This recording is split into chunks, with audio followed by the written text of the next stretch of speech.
Stand by. The program will begin soon. When I see an American flag, I immediately look at that I'm like, that person's probably a bigot. That person's probably a homophobe. That person's probably a racist if they're just flying American flags out everywhere. Hold up.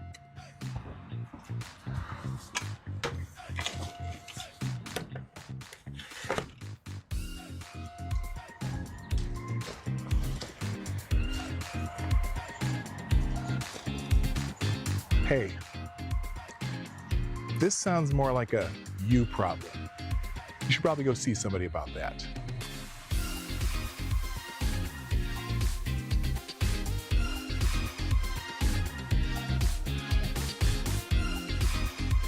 We got over $5 million per year from the American taxpayers, being given no bid contracts from Maine Governor Janet Mills, and is building a military in Somalia.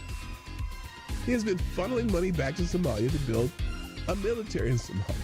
The guy is running a migrant services agency that builds Maine Care, which is what we call Medicaid, about $5 million a year. Oh no, those illegal immigrants are getting any Medicare. And then he said he raised money in the U.S. to buy weapons, munitions, and supplies for a paramilitary force he had hoped to lead as the president of Jubaland. Yes, that's a real state in Somalia. And to be clear, in Somalia, he's running to be the warlord of Jubaland. Elections in Jubaland aren't exactly like elections in America. It's whoever has the most guns is able to certify the election. So he needed to buy a paramilitary organization and paramilitary support in order to win the election.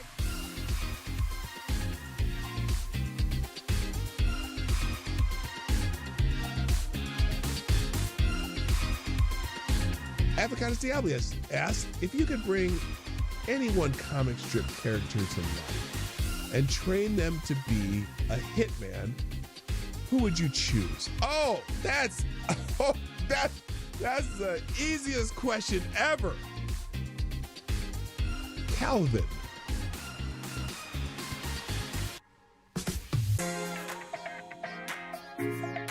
Calvin. Oh, look, Somnambule Nation, you and I are on the same page. Calvin. From Calvin and Hobbes. Yes. And by God, Calvin would be the greatest hitman to ever live. Better than John Wick. I guarantee it. I didn't have to think of it. Stand by. The program will begin soon. Yes, it's true. The Obama administration deported over 3 million people, and the Biden administration over 4 million people. But they didn't need troops. They didn't need military in the streets to do it. Tell me why. Put it in the chat. Tell me why you think that's that.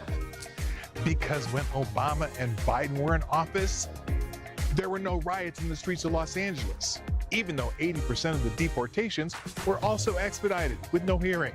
But you didn't give a shit then. Now that Trump's in office, you suddenly give a shit. Hope that helps.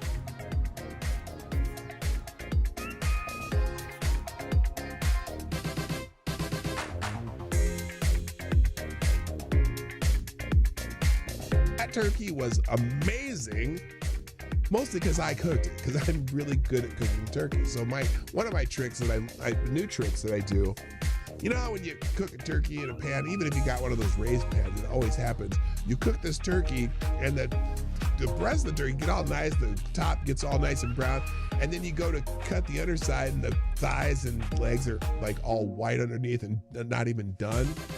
Well, there's a trick you can do to avoid that. What you do is you cook the bird upside down for at least 1/3 of the cooking time.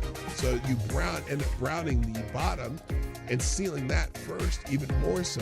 And the other thing I do is I start my oven at 500 degrees. The first 45 minutes to an hour, you put it at 500 degrees, and then you turn it down to 325 and do the rest of the cooking. But anyway, do it upside down, and 1/3 of the way through, then you flip the bird back over in the pan, and the entire bird gets finished at the same time. So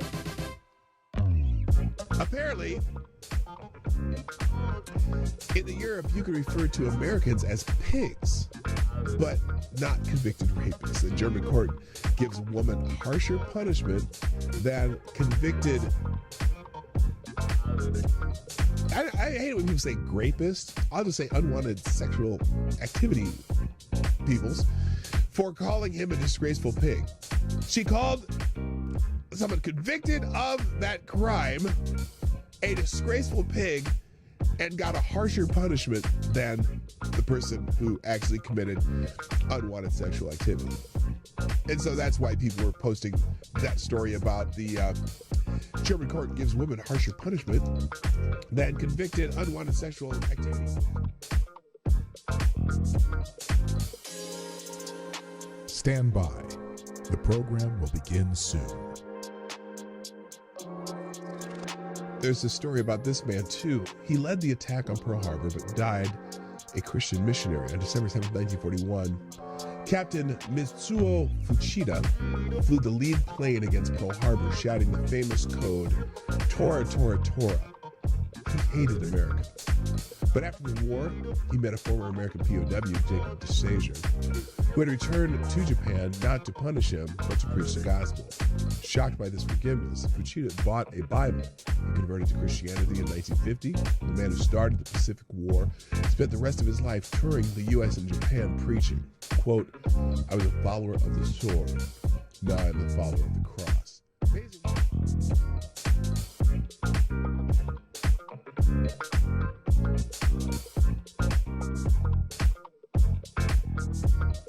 Nearly 5 years after pipe bombs were discovered outside the headquarters of the Democratic National Committee and the Republican National Committee in Washington, D.C., a suspect has been arrested in the case. On Thursday, federal agents arrested Brian Cole Jr., 30 of Woodbridge, Virginia, and he was charged with transportation of explosive devices, blah, blah, blah, blah, blah.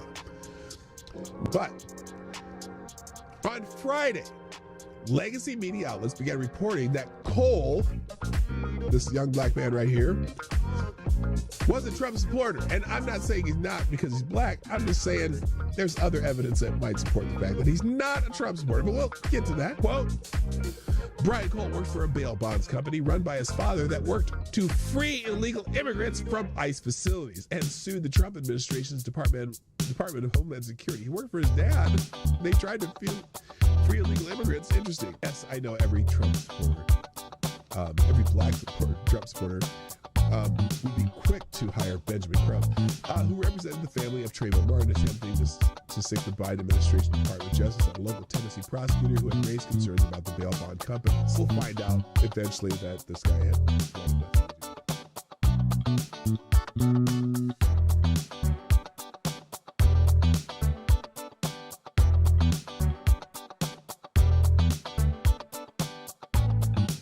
Additionally, if you open this up to ice fishing, while on the surface it sounds good, then what happens next year? Does someone come back and say, I want an ice shanty on Hudson Springs Park for X amount of time? And if you then allow ice fishing with shanties, then that leads to another problem. Prostitution. And now you've got the police chief and the police department involved. Just data points to consider.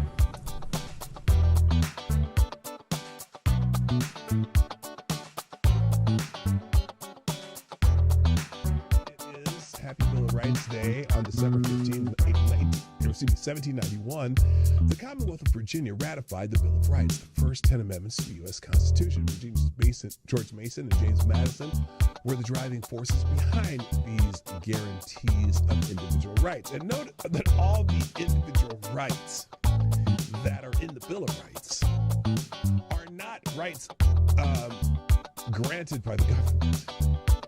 Those are the inalienable rights which the government shall not infringe. And if you notice, it's interesting because the Bill of Rights is all about what the government cannot do, not what the government can do.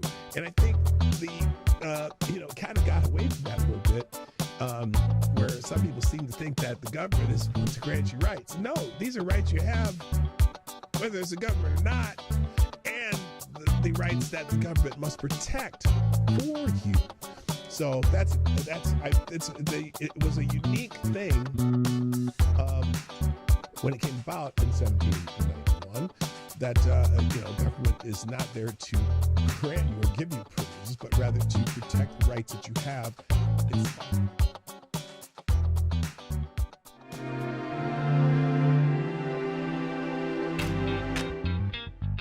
Ladies and gentlemen, coming to you live from the Lucky Dog studio in a hidden location somewhere in the upper Midwest of the United States of America, it's a brother making his own way but with all the wrong opinions. Welcome to the Morning Night Live with your host, the one and only Dawg Knight. And away we go. Good damn morning, everybody. Welcome to the Morning Night Live. I'm your host, Marty, also known as PDawgKnight on the internet. Welcome back to the Dawg Knight Channel, where we talk about the news of the day. We talk about weird stuff. We talk about fun stuff. We sing, dance, and make sweet, sweet love. Like everybody should. Good morning, baby. Are you ready? Okay, that's enough of that shit. Hey, how you doing? It is Monday, the 19th of January, 2026. And holy moly, the weekend was eventful. And today, which you would think would be a day of peace, well, let's see what happens. Because, you know, that guy that took some cues from Gandhi and had non-violent protests. I don't think anyone alive today remembers him, but we'll see. We'll find out later in the day. Yeah, you know, what the fuck.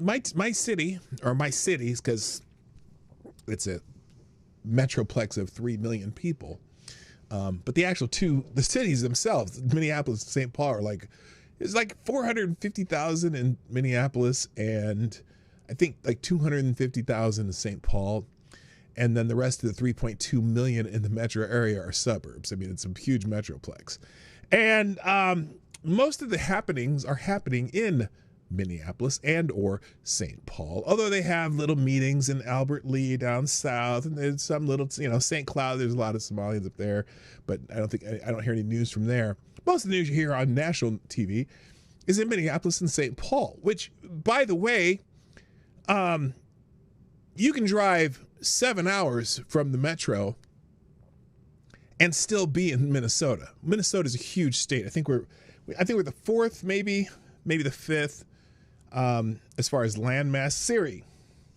where does where does Minnesota rank among square miles of states? 12th. Well, good Lord. Well, it's 12, but it's still, you can drive 7 hours from the Twin Cities and still be in Minnesota, because if you drive all the way up to the northwest angle, it takes you about 7 hours to get to the border. Okay? Big ass state.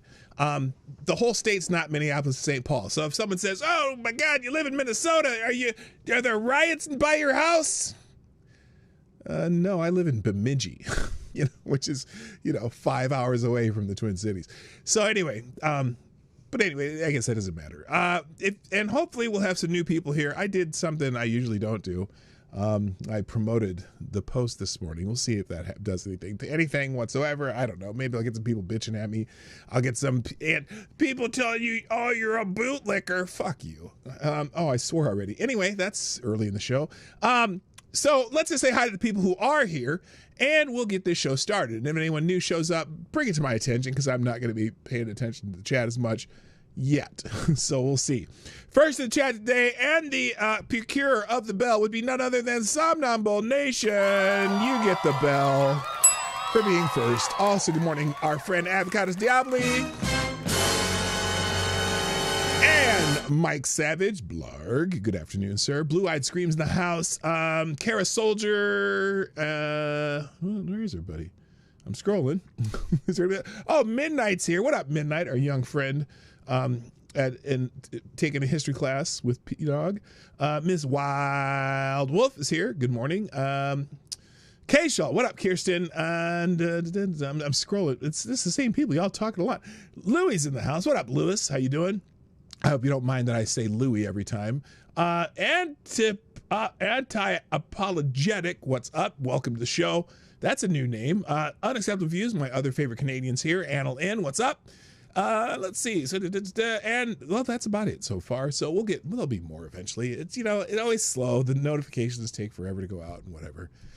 That ad campaign says MLK does a body good. I don't know what that means. 9-hour drive from my little town to Vancouver, 7 hours to Calgary the other way. Wow, you're in the no man's land. Let's see, how long is it? Let's see, for me it would be, let's see, I think I can get to Winnipeg in about 7 to 8 hours from here. It's probably more like 8 hours, but no, wait, Winnipeg goes up 29. Yeah, probably about 8 hours to get to Winnipeg from the Twin Cities. But I've never been to Winnipeg. I've only been in Canada one time. And that was the little stretch between the Northwest Angle and Roseau and War Road, Minnesota, which is just a little stretch of dirt road that you got to go to get to the farthest northern point of Minnesota, because the farthest northern point of Minnesota is not connected to Minnesota. It's you got to either go across the lake or you got to drive through Canada to get there.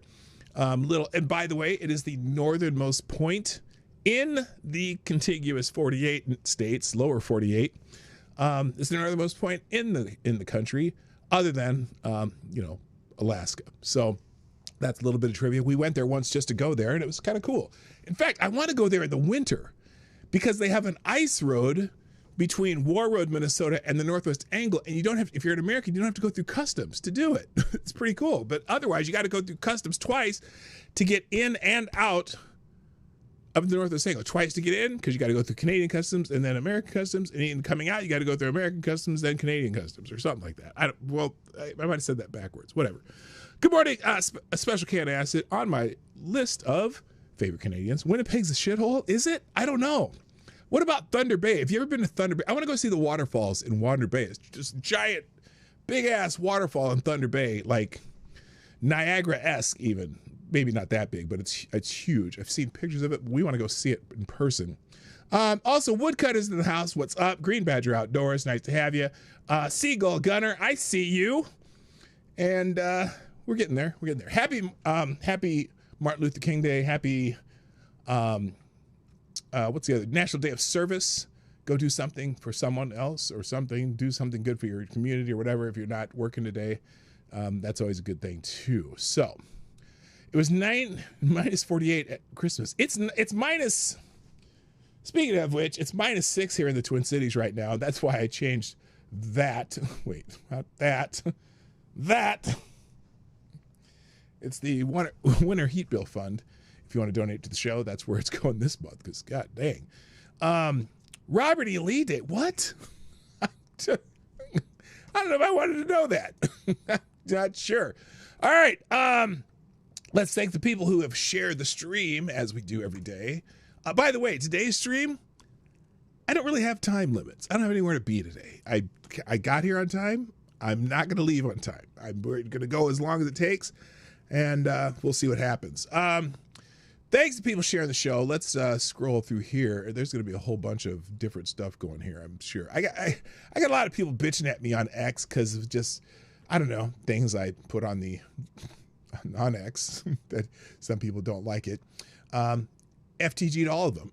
Thank you, Somnambule Nation, early sharing the show. Greatly appreciate it. Also, Mike Savage with dropping a Let Us Go. If you haven't shared the show, at the top of the chat, over there, chat over there, or maybe down there, hit that link and reply "Let's go" on X with a GIF or a meme or just something you want to put there that's funny. That'd be cool, and I'll appreciate that. So thanks, Mike Savage. Also, hey, Somnambule Nation, it's Monday, but don't panic. It's all going to be okay. We'll see. There's some crazy shit going on. Miss Wild Wolf, thank you for sharing the show. I'm reposting that one too. Also, the people just reposted my post of the post of the show of the post of the show. Miss Wild Wolf and Somnambule Nation, and then Midnight, who I cannot repost, but I can like it. Let's go for coffee. Speaking of coffee, today's coffee is brought to you by Pablo Picasso. When we were in Malaga, Spain. We toured Pablo Picasso's boyhood home. But for some reason, we didn't go to the museum. We should have went to the museum, too.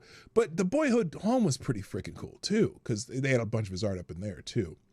It's going to be okay unless you are in Minneapolis. No, not all of Minneapolis, just Lake Street, maybe south on Portland Avenue are the hot spots. In fact, they had a big what? Yeah, I know I posted twice. I posted one that said it's going to be at 10 o'clock, and I posted one that says it's streaming now. By the way, if you saw the post this morning, if you know, anyone know who the wrestler I posted in the first post? First one tells me gets a bell. I'm just saying. I know I posted twice. I did that on purpose. Also, let's see who else is here. Mike Savage with a second Let Us Go, because you did both of them. Thank you very much. And let's see. And Ms. Wildwolf. We got the church choir. Just like a prayer is what you gave me there. Because the choir was singing Let's Go. Like that. Isn't that lovely? We're going to be talking about church today. Don Lemon went to church. And he spontaneously combusted. He's a dumbass. Green Badge Outdoor, the little helicopter action, because we got the military equipment on the daily.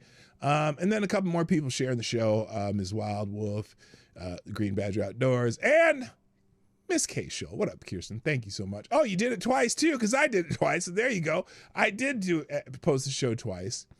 So there you go. All right. Thank you, all of you. And if you haven't done it, why? Why haven't you yet? Well, you don't have to. It's just appreciated when you do. Who's DMing me here? I'm going to guess it's Miss Wildwolf. Let's see who this is. Oh, well, no, it's Reaccion Puerto Rico. Are you here, man? Are you here yet?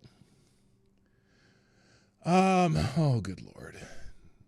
I don't know that postal workers paid with tax dollars could tell the POTUS and DHS and the Justice Department who can use the parking lot. Oh, well, we're going to put that in the list here too. There's a whole bunch of crazy shit going on with this thing that they got going on here. And I don't understand it. Here, let me copy this link, put this over here. We'll put it over here in the random stuff. Yeah, we'll put it way over here. Let's see. Okay, here, we'll put this over here, the random stuff. I got so much stuff open right now, and we're going to go through a lot more than I normally do. So there you go. Oh, wait, you got to paste. Copy and paste. There we go. All right, here we go. Let's get it started. Let's get it started. Let's get it started in here. By the way, hello, Maddie. If you know the song I just sang, you know that song I just sang. Who knows the original lyrics of that song?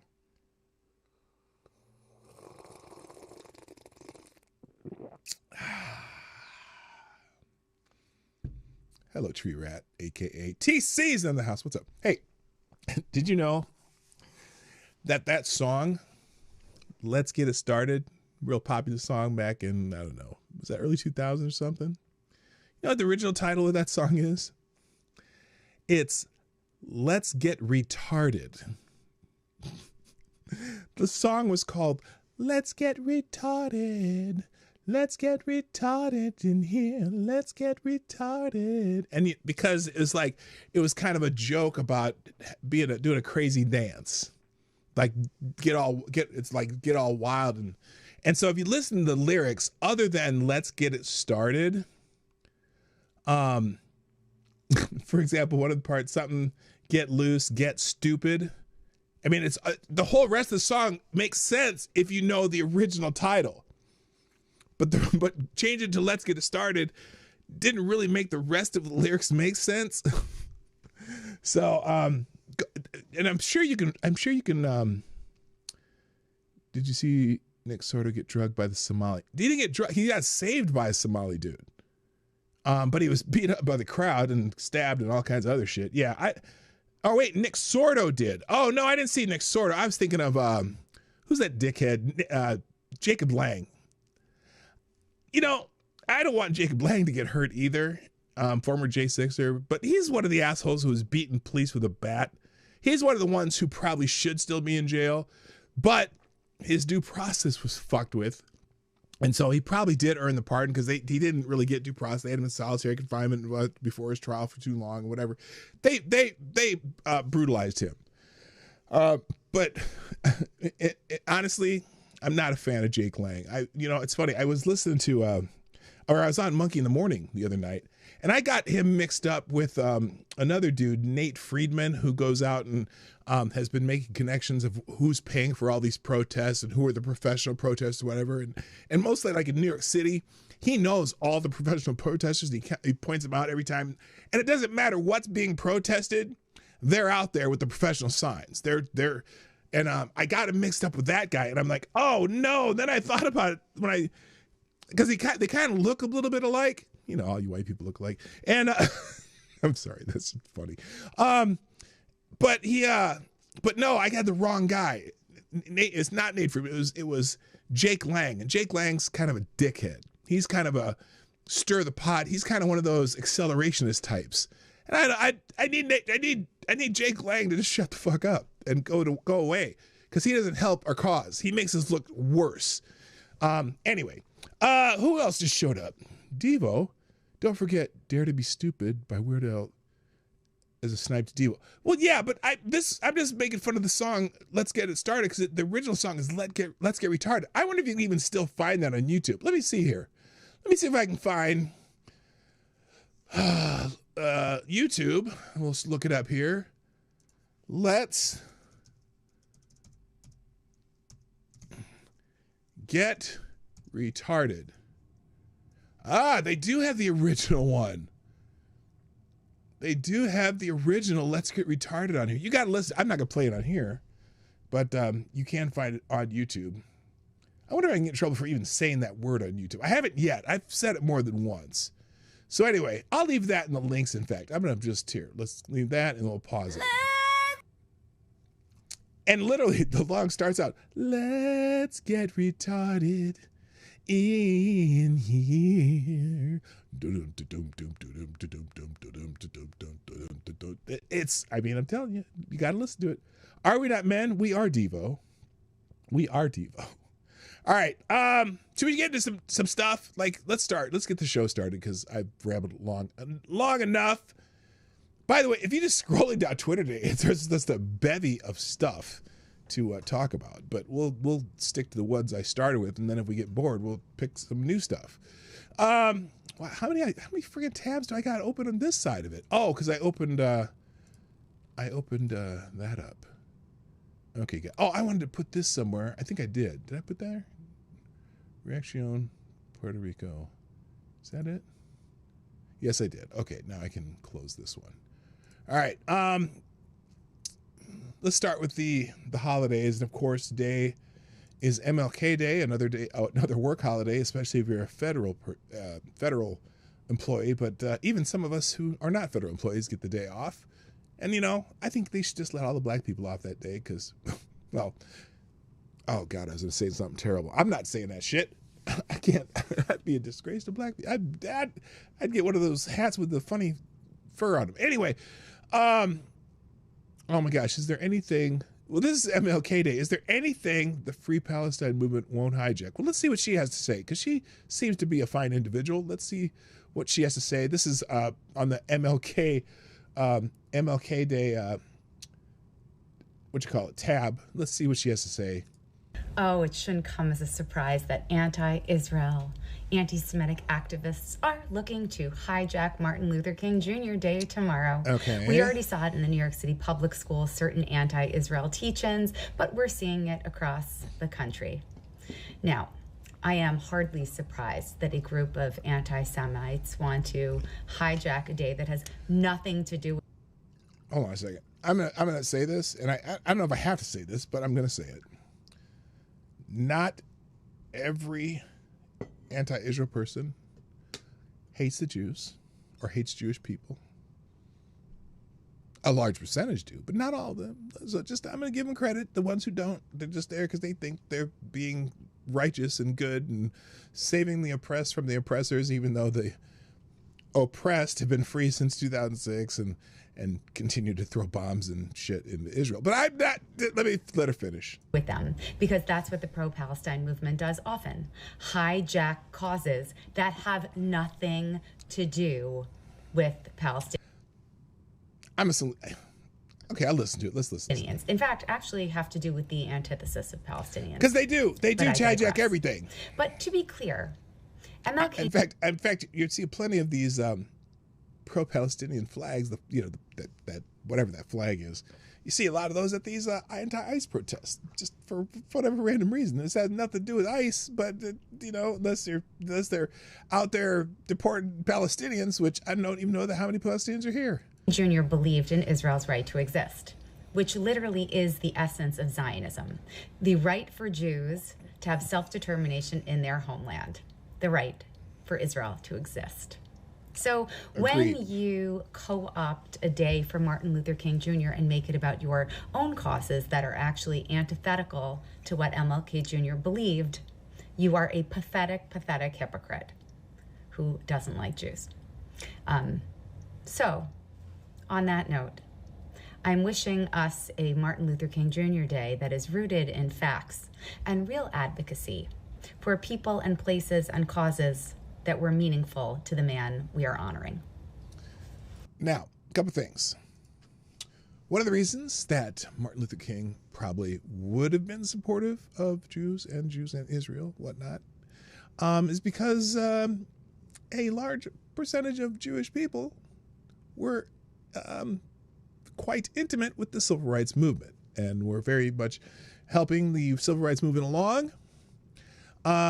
Now, the counter to that might be, we don't know, but Martin Luther King also had some socialist tendencies, oppressor oppressed, some Marx things, but who knows? I think for the most part, Martin Luther King wouldn't be alive today anyway, so we wouldn't know because he'd be well over 100 years old. So I don't know. Everyone kind of uses Martin Luther King for their own purposes right now. Let's just celebrate the movement that he had and change a lot of things for the better. Not everything turned out for the better. Sometimes, in some places, black people were doing better because, everyone just thought, oh, the white man's ice is colder and, we need to get some of that. And then it just turned out destroyed your own business. But, again, for the most part, I can't knock the civil rights movement off because it did make America better. And at least for a short period of time until people figured out that they could spend time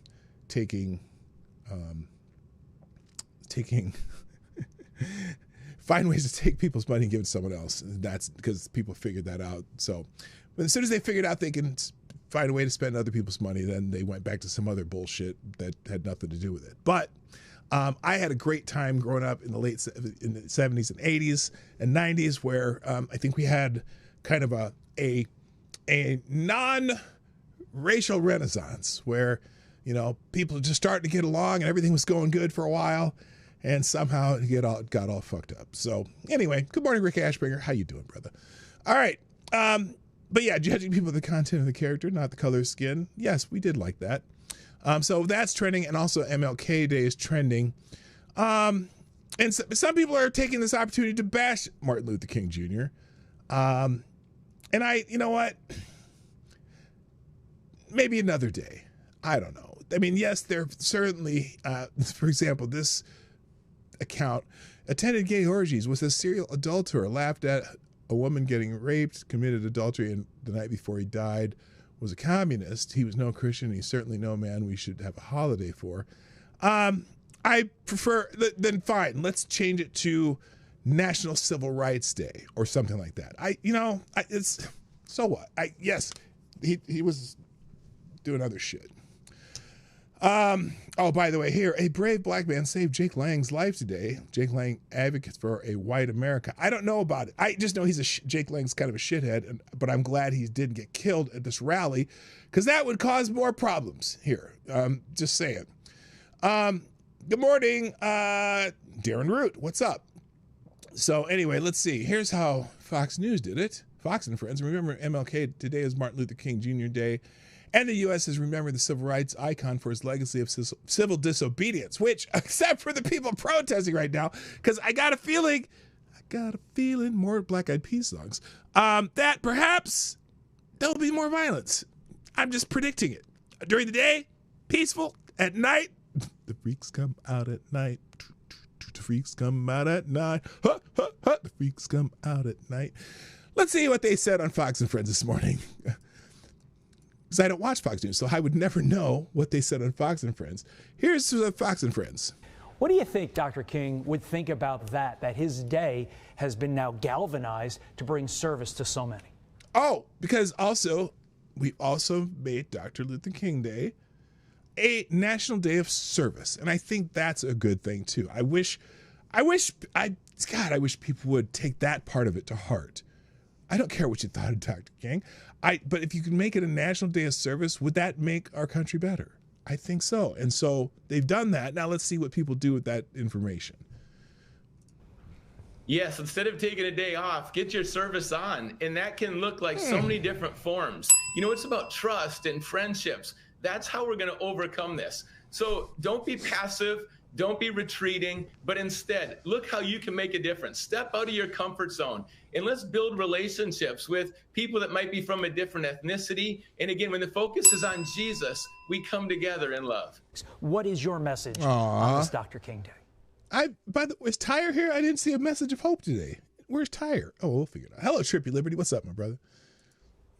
Our church began over 70 years ago, and it's been predominantly white for the last 10 years. But now we look like Auburn, we look like Seattle, we look like heaven. And there's a richness to that diversity. You mean more white with more flannel? What does that mean? What the hell does that mean? Sorry, I didn't mean to fuck with him anyway. Diversity. And I believe God is moving us into a new time, a new season. And we need to say yes to God, and God will lead us. Jesus is our example. Dr. King had his foundation on Jesus. So let's return to God. Except that he was stuffing that bitch in the hotel. Let's return to Scripture. And there's no limit. I just did what I told you not to do. Let's think about the good that Martin Luther King did. Let's think about how we could be of service to others. I got to stop. Limits to what God can do. All right, so there you go. That's how they did it on Fox Friends. Let me scroll down to anything else here.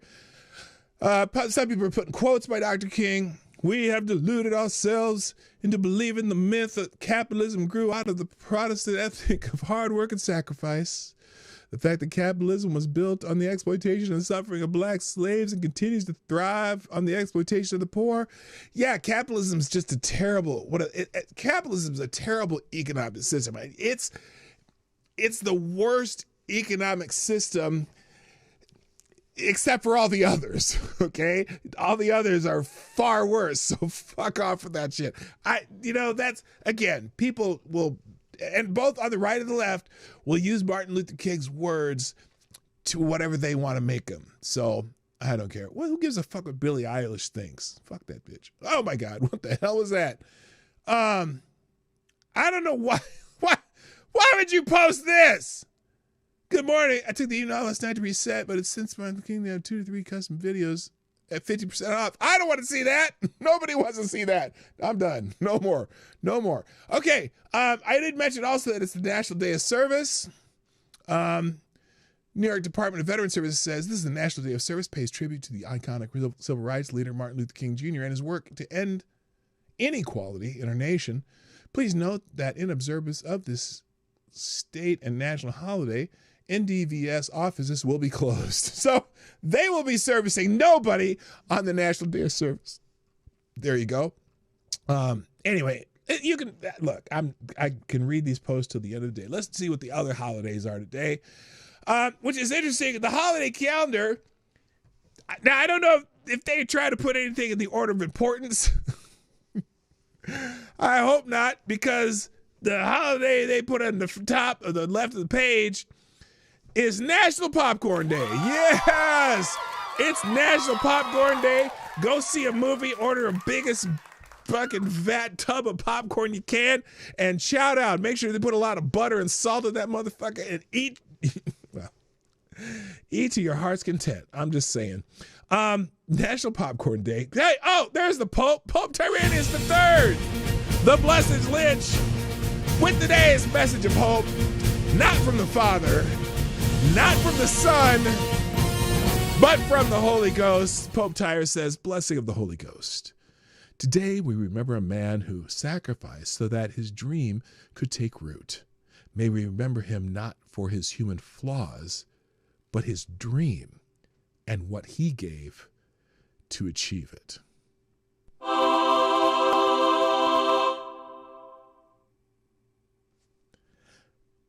That was perfectly said.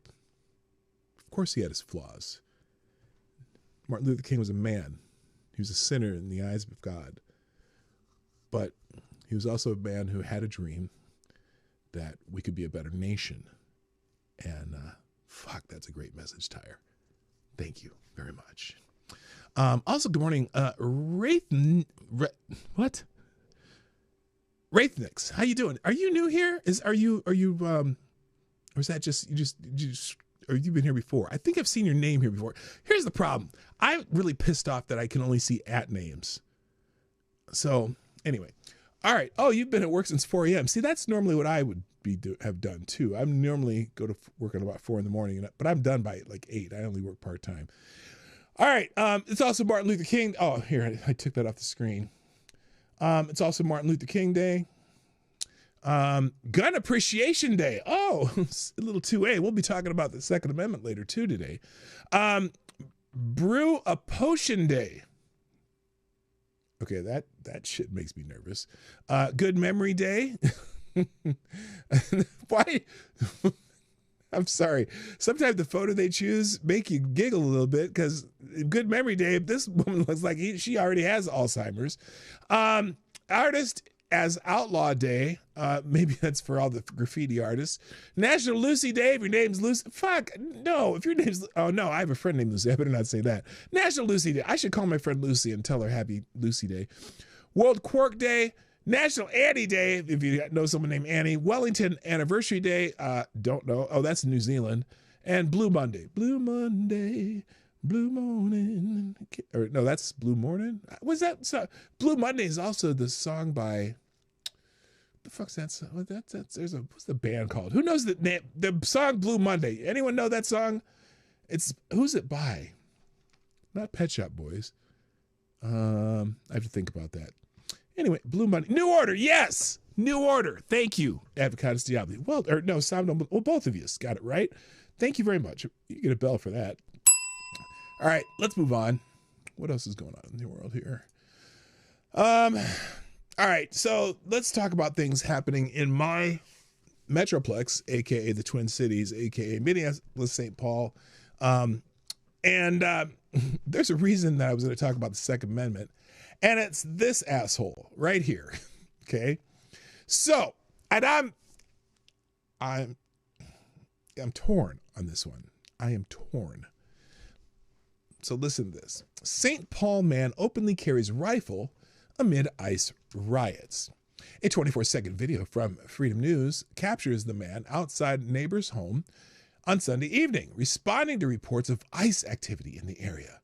Amid federal raids that began on January 13th, ICE operations in the Minneapolis-St. Paul region involved about 3,000 ICE agents detaining undocumented immigrants, including incidents like agents entering a St. Paul home without a warrant. Oh, did they?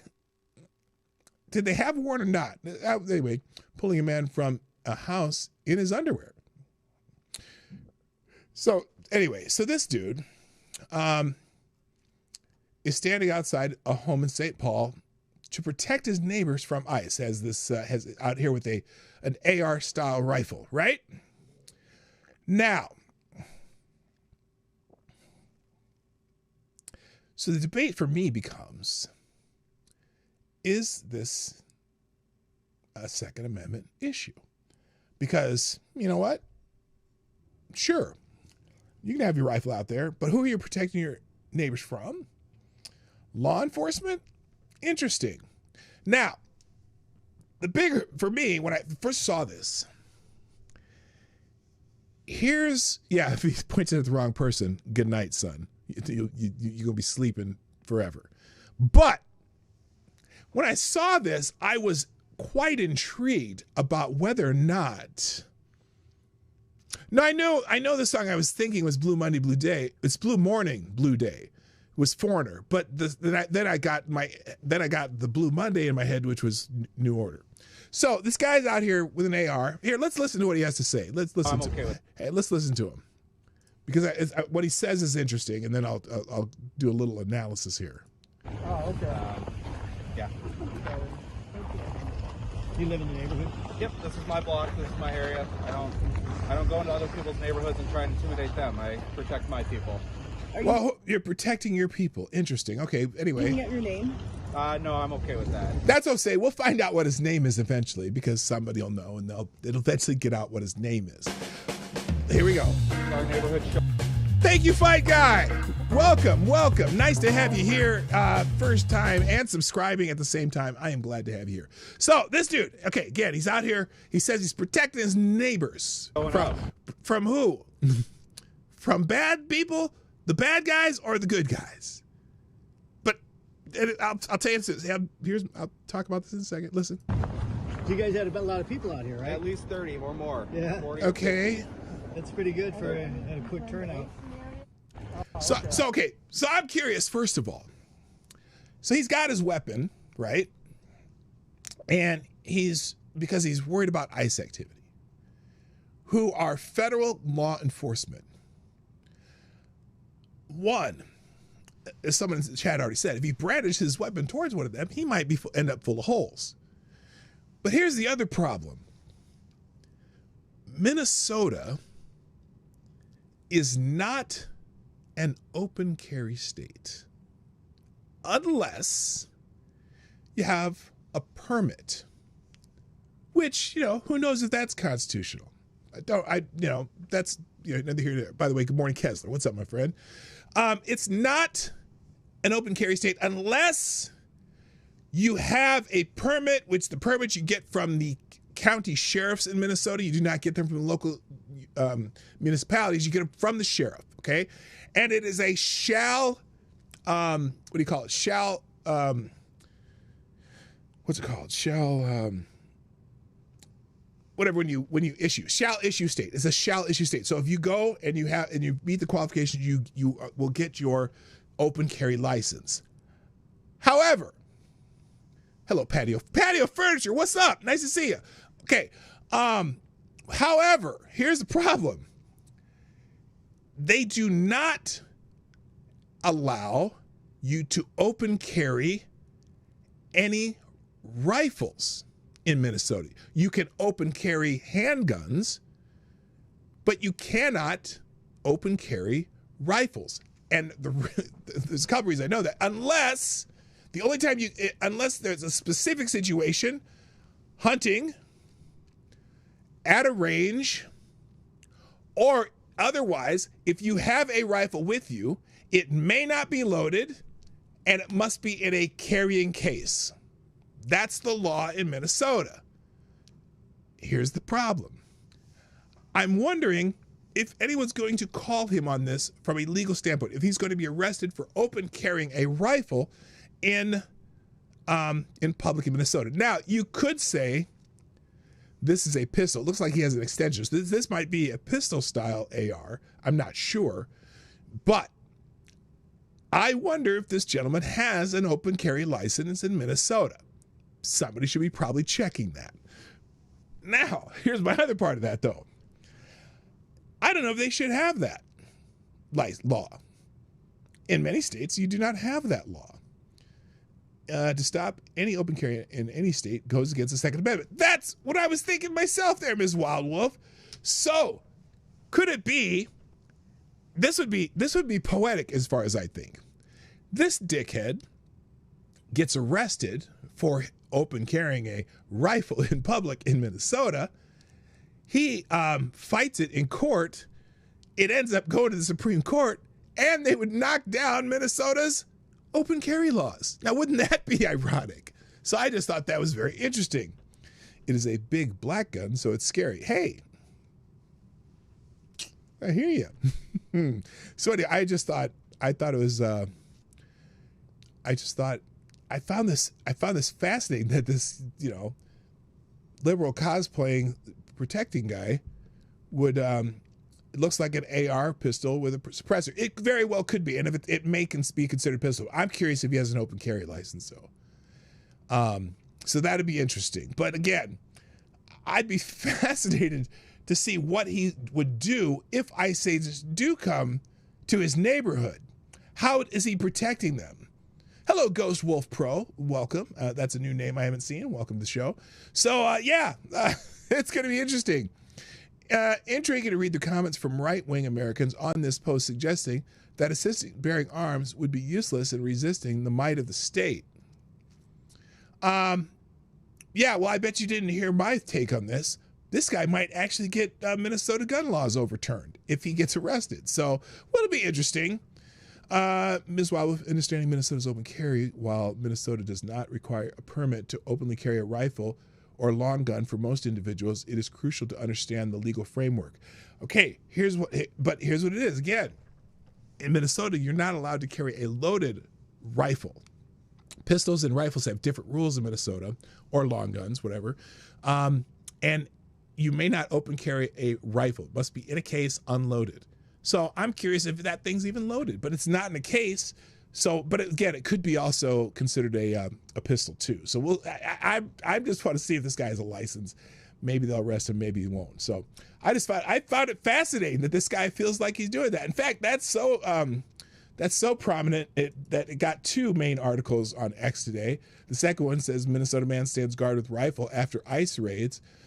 So lots of attention to that dickhead. But I'm curious what's going to happen if ICE rolls up in their cars and they go to serve a warrant. I'm curious what he's going to do. What exactly would he accomplish by that? Oh, here's one. Sarah Lawson publicly disclosed the address of ICE agent Jonathan Ross. As a result, he's had to vacate his house and go into hiding. She is facing 5 years in a federal prison under law. Publicly disclosing personal info of federal officials is a crime. Does she deserve the max? Oh, interesting. I didn't even have this one open. Let's see what this one. Let's play this one. I have no time listening today, so I can do what the hell I want. I could go off on a tangent. I don't care. Please send this to me. My phone number is... So she did get arrested. Oh, woman was arrested for publicly disclosing the address of ICE agent Jonathan Ross.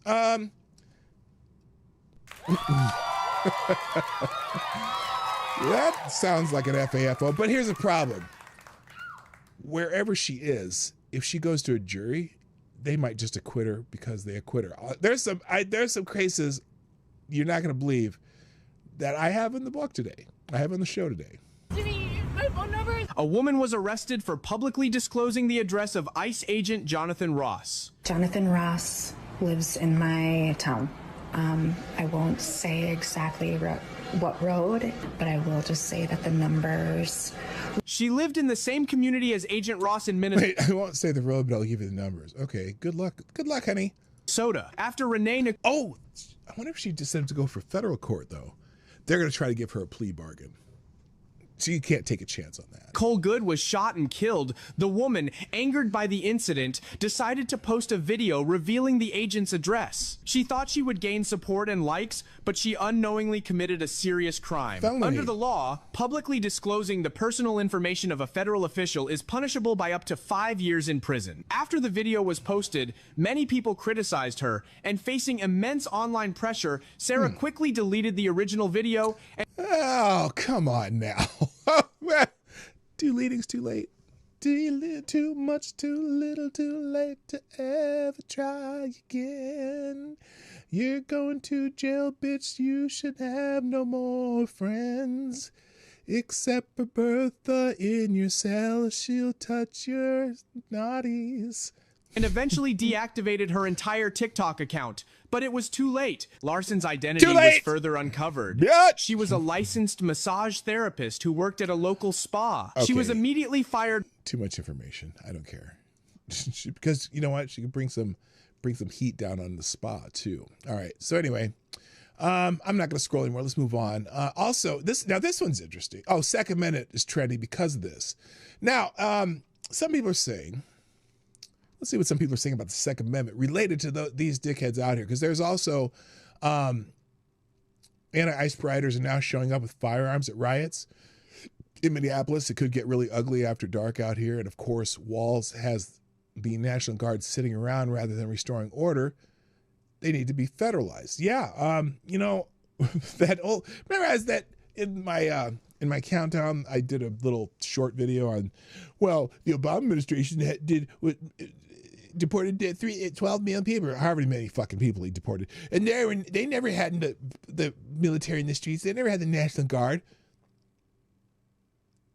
Does anyone remember any riots regarding ICE actions during the Obama administration? And don't pretend, look, I'm gonna break this to, if someone comes across this that is not, you know, my persuasion, that's gonna say, well, because they did due process, but they didn't have ICE raiding homes. Yes, they did. Oh my God, they did. Did you know well, it's in this video I have later, 53 people died in ICE custody during the Obama administration. Did you know that? Hey, who know that? He's the guy, Obama's the kids in cages guy. Those cages with the little metal blankets, that was during the Obama administration. Those pictures, remember those? That wasn't during Trump. That was during the Obama administration. Hello, Woo. What's up, my dear friend from high school, Woo? AKA Now What in the chat. Good morning, P-Dawg. I'm exhausted from being bombarded with ugly politics. You're the bright spot of my day. We've got to laugh too. Ah. Thank you, my dear. Anyway, so now some of these are open carrying guns, and I bet you this little motherfucker right here. You think this guy has a open carry permit? He's got his old. Does he got that's a pistol with an extension too. They're breaking Minnesota law, I'm gonna guess. Unless that kid has an open carry permit, he's in trouble. So anyway, so now there's a Second Amendment debate, and again, if these dickheads end up in court and end up going to the Supreme Court, they may fuck around and mess up Minnesota's gun laws. And I'm sure the lefty wouldn't hate that. Someone says there's a massive difference between using Second Amendment in self-defense and using it as a threat to go after law enforcement and those who don't disagree with you. Ching! That would be some account called leftism. So yeah, good luck to you guys. You're out there saying you're protecting people from federal law enforcement. I think they have more guns than you. And the first time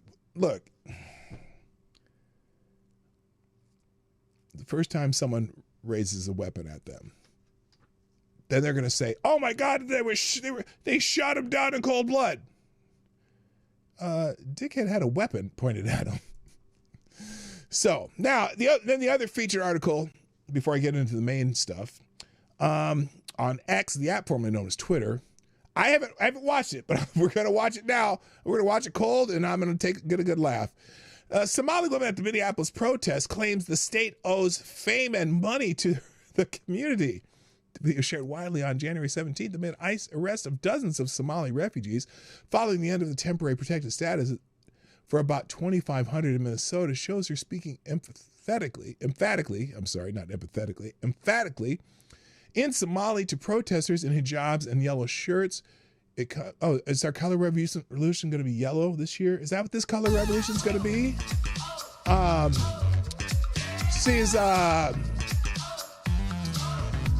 It comes as tension rise over federal operations of ICE, blah, blah, blah, blah, blah. Let's see if we can find it. Now wait a minute. So this says Somali woman at Minneapolis protest. And now the first video is from Libs of TikTok with this woman. This has a wayward eye. But all the next two are this lady. She doesn't look Somali. What the hell? What the hell's Ellen DeGeneres isn't Somali? What the hell? Okay, we're gonna watch both these, but first, thank you, Ty Alexander. You are now the new Streamlabs Superstar sponsor of the day. The Superstar sponsor of the day is the largest donor of the day. There's also special music for the person who has the largest donation of the day. Tyre says, during the Freddie Gray riots in Baltimore, the governor eventually called in the National Guard to help the city police. it got real ugly for a bit. Oh, I know. I remember that. That was terrible, man. That was terrible. All right, so let's watch the Somali woman first and see if there's a translator or any, because and then we'll watch whatever the hell Ellen DeGeneres had to say. Let's is this, hang on a second. Let's see if she's speaking in English or Somali.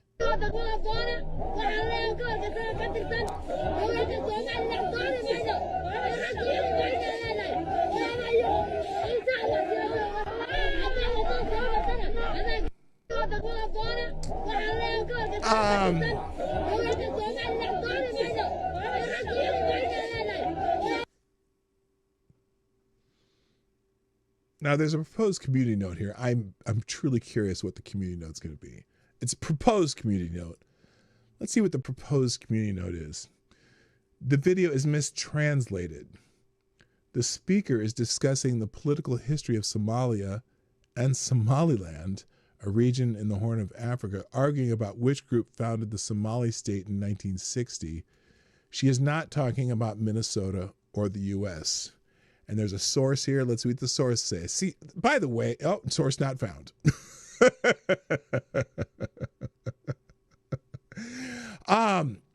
Look, and you got to be careful what you post or repost on X, by the way, because that could very well be true. We don't have a translation of it. I don't think there's one down here. Somali woman is very angry that Somalis have been exposed for fraud and says Minnesota would be nothing without Somali immigrants. But I don't see anyone translate. I don't see a translation of this. But I feel bad for dentists. They got a lot of work to do. Anyway, and I shouldn't make the funny physical appearance of people, but I don't know. Let's see what Ellen has to say. Definitely not a Somali woman here. Developing, Ellen DeGeneres uploaded this video looking homeless, according to fans, after she attempted to plead with the illegal migrants of Minnesota that are being deported. To plead with the illegal migrants? Expressed concern she has a connection to Minneapolis because it is where she held her last stand-up comedy show. Okay, okay. Let's see what Ellen has to say. Hey, everybody. I just wanted to say I am so sorry for what is happening in Minneapolis and our country, really, but specifically Minneapolis right now, because it's where I shot my last stand-up special, and everybody there couldn't have been more lovely. I shot it. Let me assure you, Ellen, we're still quite lovely. There's just a little tension between different people right now, but we're still quite lovely. I mean, look at this, just saying. Some of us are hot. There because they... Well, maybe not to you, because but whatever, okay? Say it's the happiest city in America, and I found that to be true. So my thoughts and my... You'd probably do, I'm going to guess you did your show in the suburbs. I'm just saying, anyway. My prayers are going out to everyone, and I'm proud of everyone who's protesting peacefully, and I am sorry for anyone. Yeah, well, then so about half. You're proud of half of the protesters. And look, I don't mind peaceful protests. I just don't like when they're shooting fireworks at law enforcement or whatever, and trying to bait law enforcement to shoot back. I don't want a fucking Kent State in the Twin Cities. People need to chill the fuck out, as far as I'm concerned. But, protest quietly and whatnot. Or, I mean, look, you're protesting here. What does it do? Other than cause more chaos. And, you guys almost got a baby killed because there's a riot in the neighborhood and this family drives in after their basketball game. They're kind of stuck there. And the rioters and the ICE people are all clashing, and they're shooting fireworks at ICE, and ICE is shooting, tear gas and shit, and they almost killed a kid because these fucking rioters are wreaking havoc in neighborhoods. Leave them, and then all the people online, they tried to tear gas a baby. No, they didn't.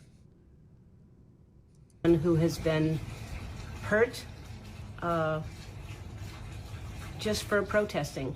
No. That's the lie right there. That's the lie. Not hurt just for protesting. Protest all you want.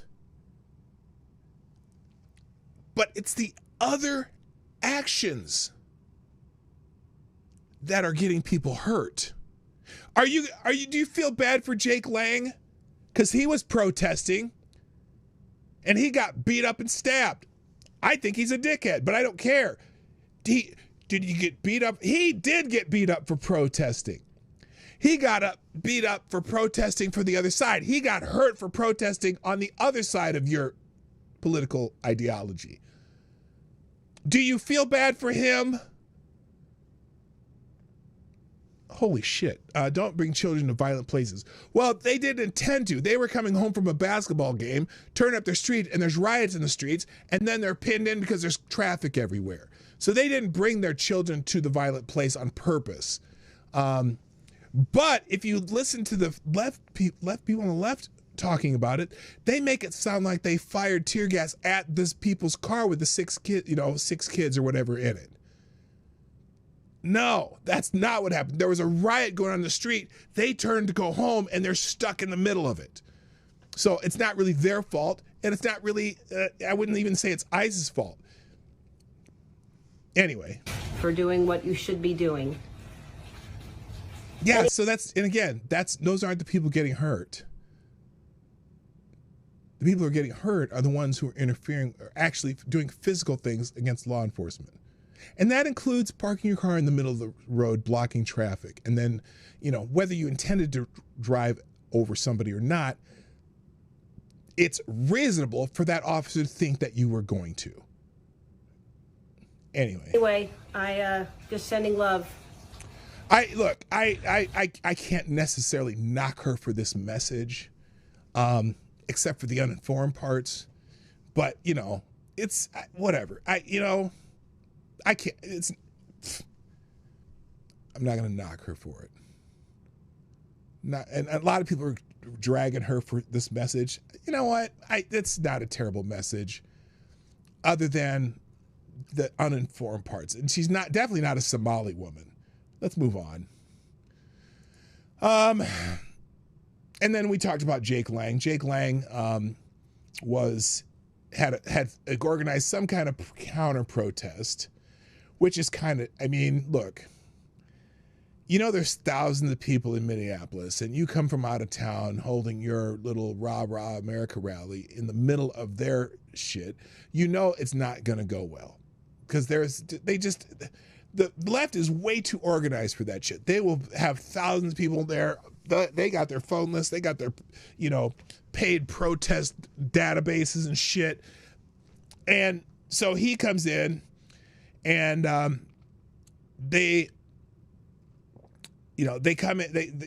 other protesters came, beat him up. I guess apparently he got stabbed. This dude, though, there's a guy who helped him, and I'm going to give this guy credit because he's not any friend of Jake Lang by any stretch of the imagination. I think this is the guy. I don't know how, I just can't, right? Divine entity. At the end of the day, my job.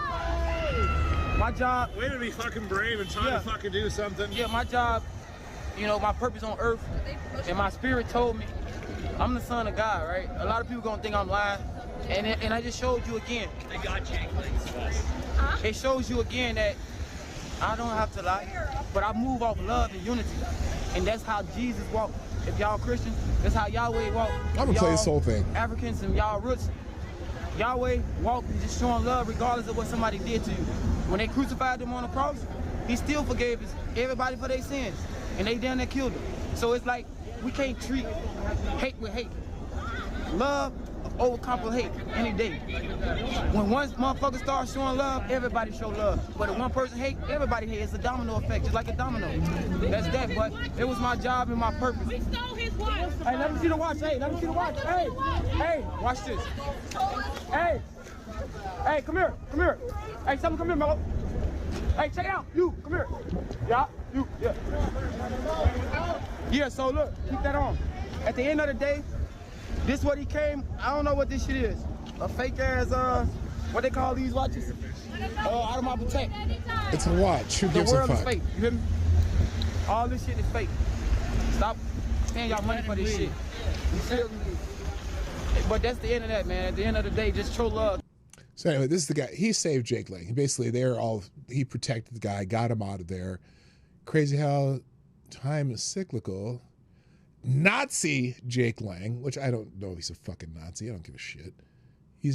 Jake's a dickhead. I'm sorry. I'm not a friend of. I would not be a friend of Jake Lang's. He's a shit starter, and whatever. But he was protected and escorted to safety by a black man, and that reminded me of another event, different time, same vibe. I don't know what that fucking means. What does that mean? What did? Someone. This was a few years ago. Anyway, Jake Lang exercised his freedom of speech and almost getting lynched by 500 Muslims is somehow interpreted as Nazism and also cowardly. Nazis always try to swarm and outnumber us because this is what they look like one-on-one.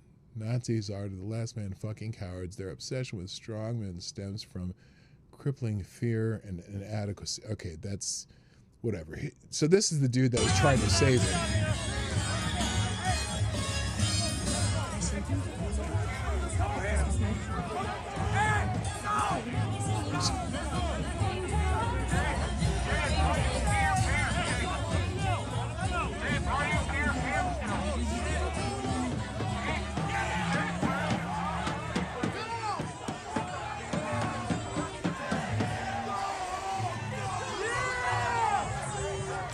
I don't know what he thought he was going to accomplish in there. This looks like it's by the Fauché building in downtown Minneapolis.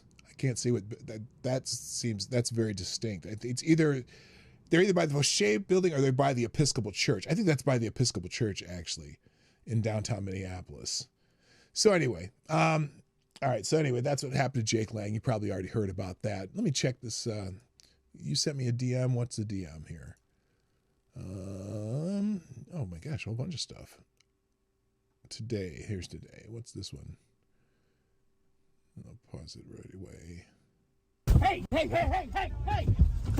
Oh, yeah. Also, Nick Sorter, he's pretty prominent on X. Some people stole his camera and dragged him 50 feet with a car. Is this something I can show? I don't. Is it? What did she just do? She fucking. Oh shit. Okay, it's okay.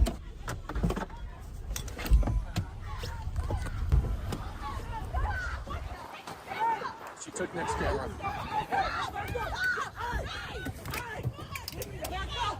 She just stole next camera.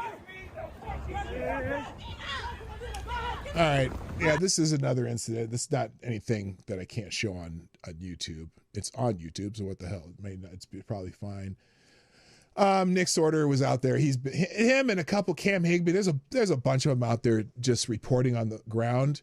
Hello, Midnight. What's up? And Select a Boy. Yeah, boy. Midnight in Exile, that is. Kind of funny that Jake Lang burns Korans, but not Torahs, huh? Oh, dude. Jake Lang's a shit starter. I have no time for him. He's one of the reasons I have no time for him is because he's one of the people at Jan 6 that actually was there to do violence in a helmet with a baseball bat, beating on cops with it. Fuck that guy. You know, I mean, he should be in prison. The only reason he's not is because they violated his rights in prosecuting him. So he earned the pardon for that, but I'm in the fuck him camp. So, hello, Jaeger Pony, my favorite Canadians in the house. All right, here's the video of Nick Sorter getting his camera stolen, and whatever else goes along. Hey! So, literally grabbed it out of the window, and he's chases.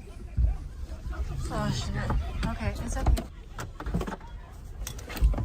You know, all right, I gotta say something.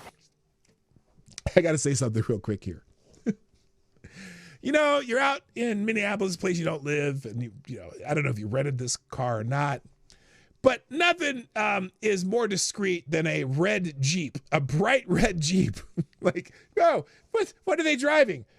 You know, if it was like a black or gray or white Camry, no one would be able to find it. But, oh, they're driving a bright red Jeep.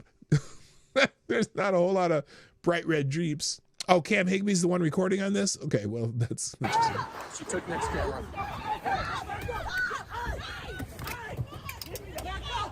She just stole next camera. And I'm going to guess it's probably about a $3,000 camera.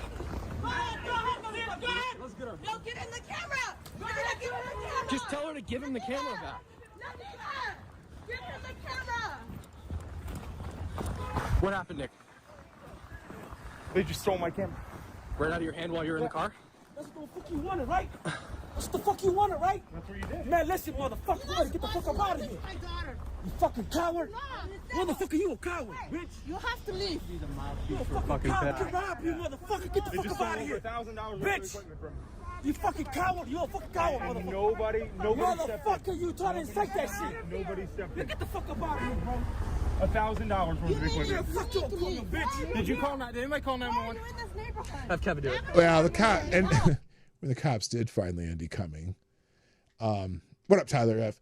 When the cops did find Landy coming, they told Nick, "You need to get out of here." They just they're saying that he's causing trouble by filming, and you know what? I'm not saying that he doesn't have a right to be there, but his face is well known. He's going to be harassed the whole time he's here. And should he be harassed? No, he should have the right to move freely and film whatever he wants. The cops didn't show it all. No, there's video of him talking to the cops, and they're telling him that he just go. You need to go. Not necessarily right away did they show up, but they found some cops and were talking to them. There's video of it. Unfortunately, they know his face now. So, you know, if I would go down there and film, no one would know who the fuck I am and probably wouldn't think twice about it unless I wore something that showed, like if I wore my beanie with the American flag on it, I might be in trouble. Who knows? Because you know how they are. Hi, Banks. What up, Banks? Good to see you, brother. So anyway, how did he get dragged? Because he was holding on to the door handle, and they drove up on the sidewalk, which was icy, so his feet were sliding. Look, by the way, if someone steals something from you and they're driving away, I'd highly suggest not holding onto the door handle of the car. I guarantee you the car is stronger than you. You're not going to stop the car. And look at this one point here. You know, as she's driving down the sidewalk here, where I'm going to show you here a second. So here she's driving down the sidewalk. Right there. I'm not going to trust that woman driving the car to not drive close to that tree. And then you are on planet fucked. So did he get his hand got stuck in their head? I'm going to guess it didn't. They might give me a brother pass. They might, although I'm pretty light skinned. I get mistaken for being white a lot, unfortunately. Well, not unfortunately. I don't give a shit.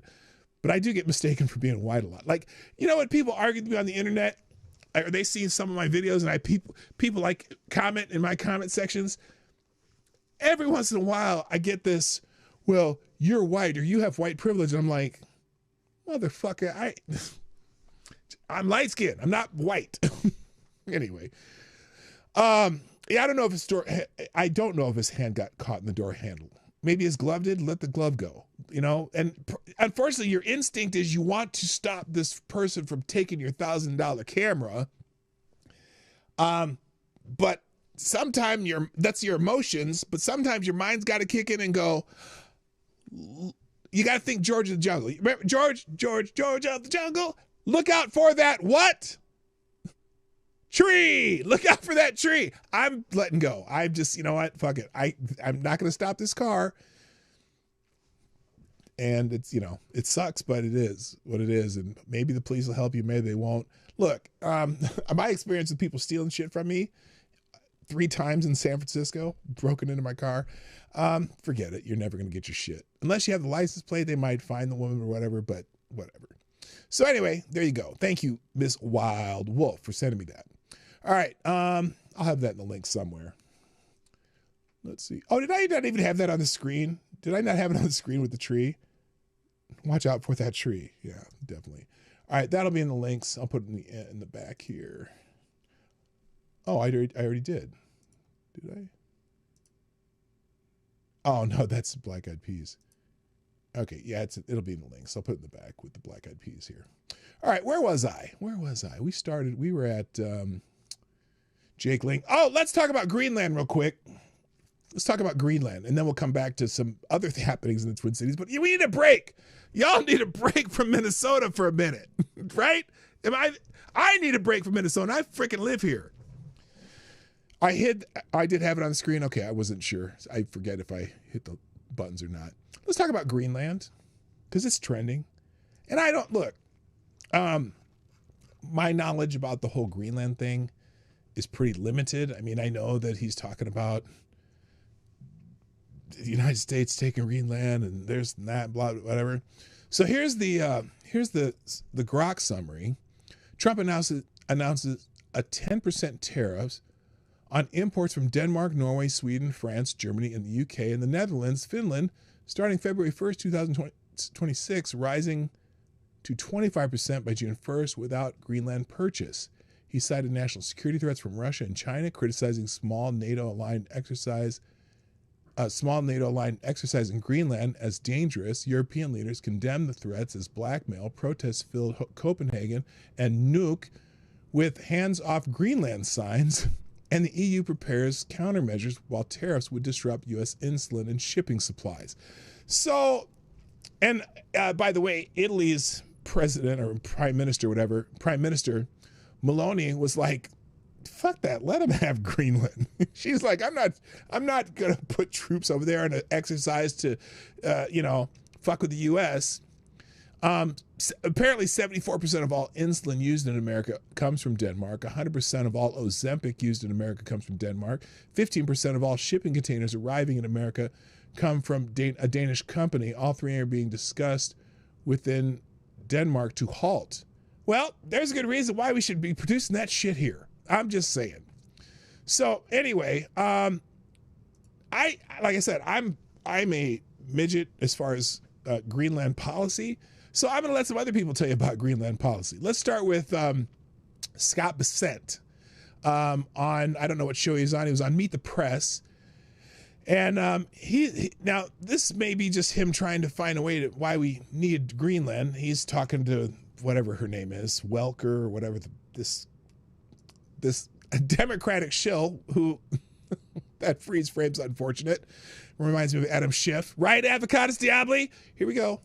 And annex all of Greenland, something that 85% of people living in Greenland oppose. Well, again, and let's look back. Denmark has a terrible history with Greenlanders. There was forced sterilizations up until the 80s or the 90s. So all of a sudden, now that the U.S. has expressed an interest, there is this new interest. And again, the United States needs to be in control to prevent a war, and that we do not want to get dragged into someone else's war.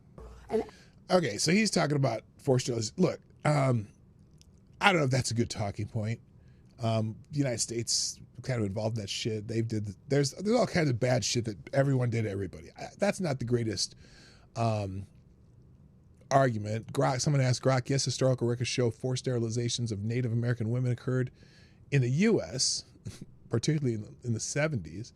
The 1976 AGAO investigation found thousands of cases, often without informed consent, funded by federal programs like the Indian Health Service. Estimates suggest 25 to 50% of Native women of childbearing age were affected between 1970 and 1976. That's interesting.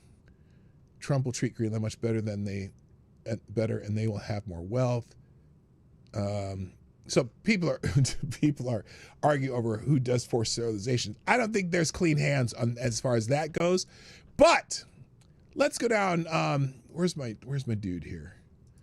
David Amani on X has a short primer on Greenland politics, which I'm not familiar with, so we'll watch this one. In 1803, United States purchased Louisiana. In 1867, United States purchased Alaska. In 1917, United States purchased Virgin Islands. In 1867, United States under President Johnson came close to negotiating a purchase of both Greenland and Ireland from Denmark. And Ireland? What? I never heard that one. But the idea fizzled because post-Civil War politics. In 1910, United States under President Taft had a diplomatic discussion with Denmark to purchase Greenland, but the offer wasn't firm, never really advanced, and instead it just collapsed. In 1946, United States under President Truman had its most significant attempt to purchase Greenland. Denmark rejected the offer, and U.S. instead secured an ongoing military access via agreements. In 1955, United States under President Eisenhower tried to purchase Greenland, but essentially no formal offer was made. United States purchasing Greenland is only outrageous and never heard of because now Trump is the one trying to make the deal. Okay, so there's a history there, right? There's a history of us trying to purchase Greenland, and we've been trying to make deals for years, but fuck Trump, right? Is that what it is? Now, there's another interesting one. This one from Reaction on Puerto Rico. Now, this is a lot longer, and I actually have time today. So this is interesting, and I probably won't play the whole thing, but now this lady, I can't remember where's she from. Promethean Action, I believe, is which I don't know what that is. I had not heard of that until I listened to her. But she gives a little more detail on what's interesting about Greenland. And so I think this is important. We'll play some of it. There was a time about 100 years ago when the United States military knew exactly who the real enemy was. And it wasn't Russia, and it wasn't... This is fascinating. I got to tell you. Listen carefully. The enemy wasn't Russia. The enemy wasn't China. China. It was Britain. In the 1920s, the U.S. military developed something called War Plan Red, a detailed contingency plan for war with the British Empire, with Canada as Britain's proxy. Because Canada was still under control of Great Britain. Right now, Donald Trump is dusting off a modern version of that same plan. And why would that be? Why would that be? I listen to this and I'm going, fascinating. Promethean Action is a political movement dedicated to defying oligarchy and unleashing the fire of human creativity. From their website. Thank you, Somnambule Nation. Now I know. Now, if you're watching the mainstream media, they're telling you Trump is recklessly threatening our alliances with his demands about Greenland. And Britain's premier foreign policy outlet, Chatham House, is now saying this about the United States. Oh my gosh, it threatens NATO's future. Well, you mean the NATO that we're pretty much the only power in it that's big in it? European leaders will remain concerned about Europe's ability to defend itself with a more unpredictable and even hostile U.S. Hi, Saiyan Wizard. How you doing? Canada is hostile as fuck right now, and is basically being colonized by China and India, respectively. Yeah, they have that deal with China. I'm nervous about that. We are NATO. Thank you, Kara Soldier. Chatham House also reported that in December, Denmark's military intelligence service classified the United States as a security risk for the first time. Now, again, because Trump, okay? Because Trump. And look, Trump was trying to get NATO to step it up before. I mean, even if you take the entire EU, we still have a majority of the NATO power, as far as protecting Western Europe. But here's what they're not telling you. Trump isn't threatening our alliances. He's ending 80 years of British control over American foreign policy. And he's doing it by reviving the strategic clarity that our military once had when they created War Plan Red. I'm Susan Kokinda, and for 50 years I've tracked the British Empire's tactics and institutions. Wait a minute. How old are you, lady? You've been tracking it for 50 years? She said I, For 50 years, I've been tracking it. She didn't look, she's old, but she didn't look that old. What, she started when she was 7? Well, I suppose she's way older than 57. She's older than me. Never mind. And I can tell you what you're watching right now is Endgame. So if who's got the rings, or who's got the stones? Endgame? Who's got the stones? this is your kind of fight, please hit the like, share, and subscribe button to stay in touch and so we can spread our outreach. So today I'm going to show you 3 things. Why NATO... By the way, when I said she looks older than me, when I go to like reunions of people from my high school, there's a lot of people who look older than me when we're the same age. So maybe it's just that black don't crack thing. I'm sorry. Maybe that's all it is. Leaders are now discussing Oh, she's a LaRouche type? Oh, is that true? Are you sure? Okay. In Greenland from the United States. I'm going to talk about the forgotten war plan Red, when America's military actually planned for war against Britain.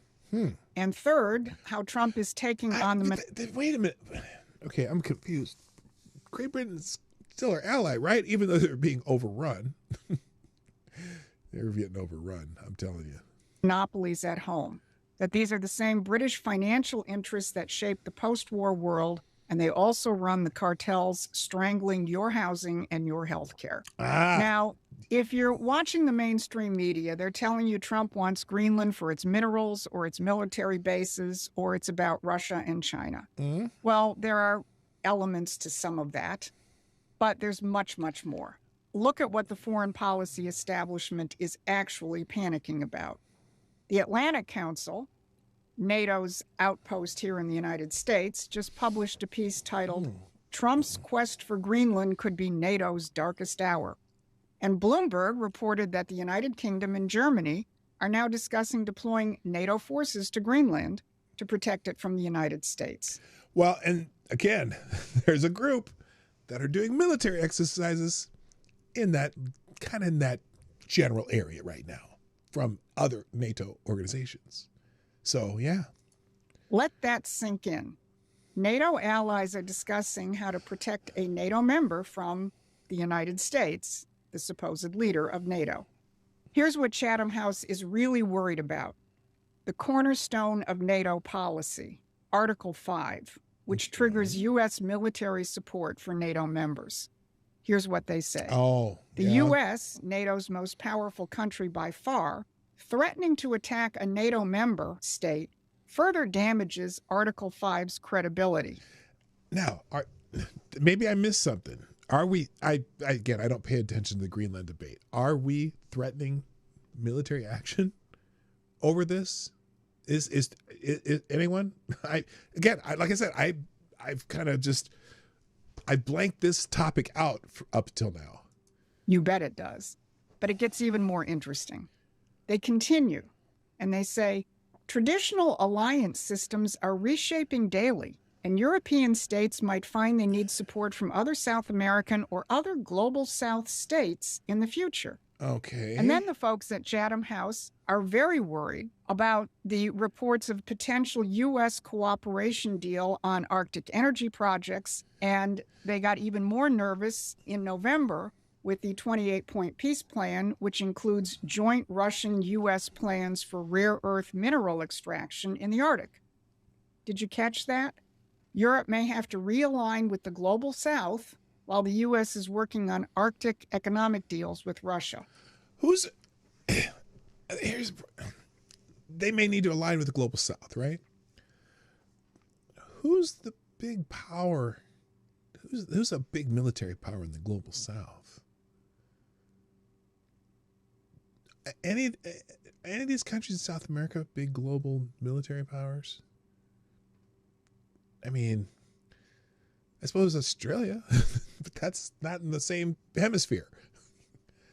That's interesting. Does Brazil have a huge military? I mean, I'm surprised that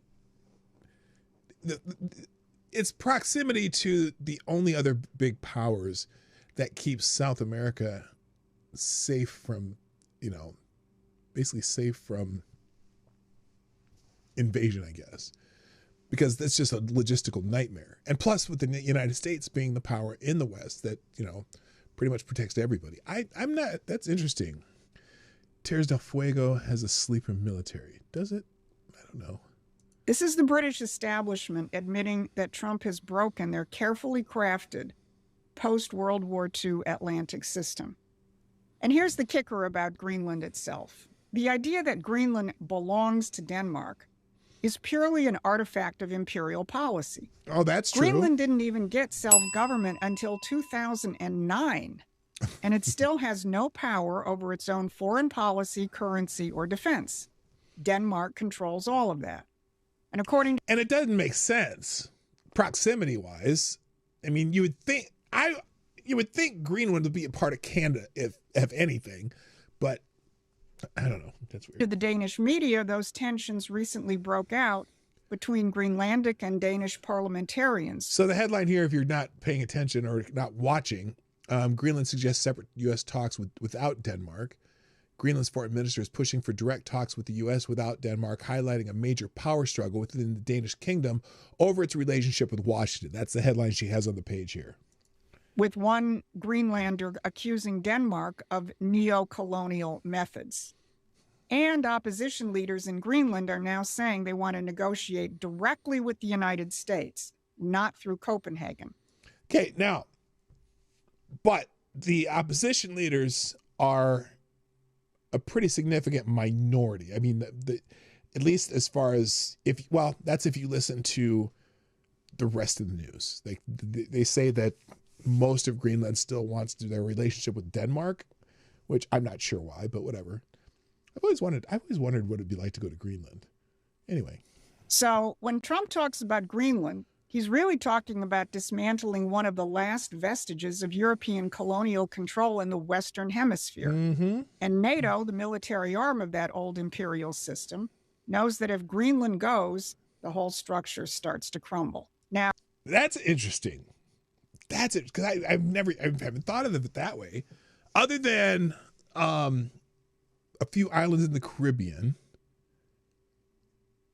You know, Canada's Canada's independent of Great Britain now, so Greenland's the last one. Other than a couple, the British Virgin Islands. There's I think one set of islands of the Caribbean that are French still, but for the most part, Europe doesn't have any other power in this hemisphere other than Greenland. Interesting. Now, if you're finding this history eye-opening, if you're realizing there's a whole framework for understanding the British Empire's operation. Here's the other question I have as I'm listening to this too.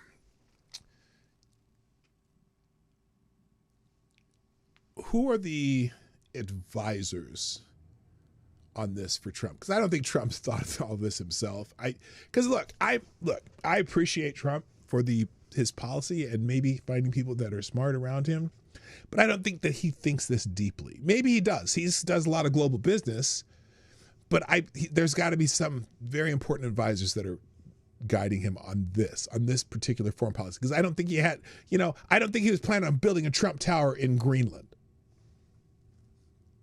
Rubio certainly knows his stuff. Stephen Miller, maybe. I don't know. We'll see. Operations that you never heard before. You should go to the Promethean Action website and subscribe to our free newsletter. Okay. But let's dig deeper into why Greenland matters strategically. Everyone keeps saying it's about Russia and China.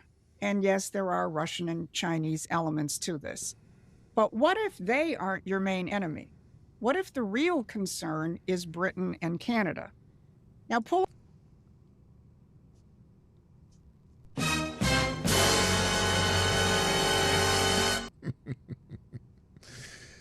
Well, Canada, maybe the population of California, size of California. I mean, Canada's population is about like that of California. I think we have more enemies within than Canada. But okay, let's listen. Plot a map and look at the world from the North Pole down. Greenland sits right between Britain and North America. And of course, the northern part of North America is Canada. What's the significance of that? Okay, what? Think about this geography when we look at War Plan Red. Because War Plan Red... because especially when you're trying to fly to that part of the country, you don't go straight around. You go over the northern part of the, over the Arctic. That's interesting. Was a contingency plan for war with Britain, and Canada was the key proxy. This plan was approved and updated under the tenure of Navy Secretary Charles Francis Adams III. Now, names do matter in history. Charles Francis Adams III was not just a bureaucrat. He was the great-grandson of President John Quincy Adams, and he was the grandson of Charles Francis Adams Sr. Why is that significant? Yeah, because why? Charles Francis Adams Sr. was Abraham Lincoln's minister to Britain during the Civil War. He was the man on the ground in London, and he was the key figure who prevented the empire from diplomatically recognizing the Confederacy. This family understood the game. The grandfather spent the 1860s preventing the British from destroying the Union diplomatically. The grandson spent the 1920s preparing contingencies for a British attack on the U.S. They understood that the Republic and the Empire are incompatible forms of government. And for the last 80 years, we've forgotten that lesson. But Donald Trump is simply dusting off a modern version of War Plan Red, a war for political and economic sovereignty from empires and monarchies. Now, if you're finding this history eye-opening, if you're realizing if she's gonna ask me to subscribe to fucking whatever organization she's doing, Promethean, fuck what, I'm shutting this shit off. You better not, woman. There's a whole framework for understanding the British Empire's operations that you never heard before. You should go to the... All right, so I've already watched this. We're not going to watch the rest. But she also made a point about Trump, about him starting to ban giant funds from buying up housing, that plan. And how that's going to open up housing for people, whatever. It goes on to a lot more detail. And I'll have this in the links, but I'm just not going to play the whole thing because it's too long and I want to keep going. Even though I'm not in a hurry today.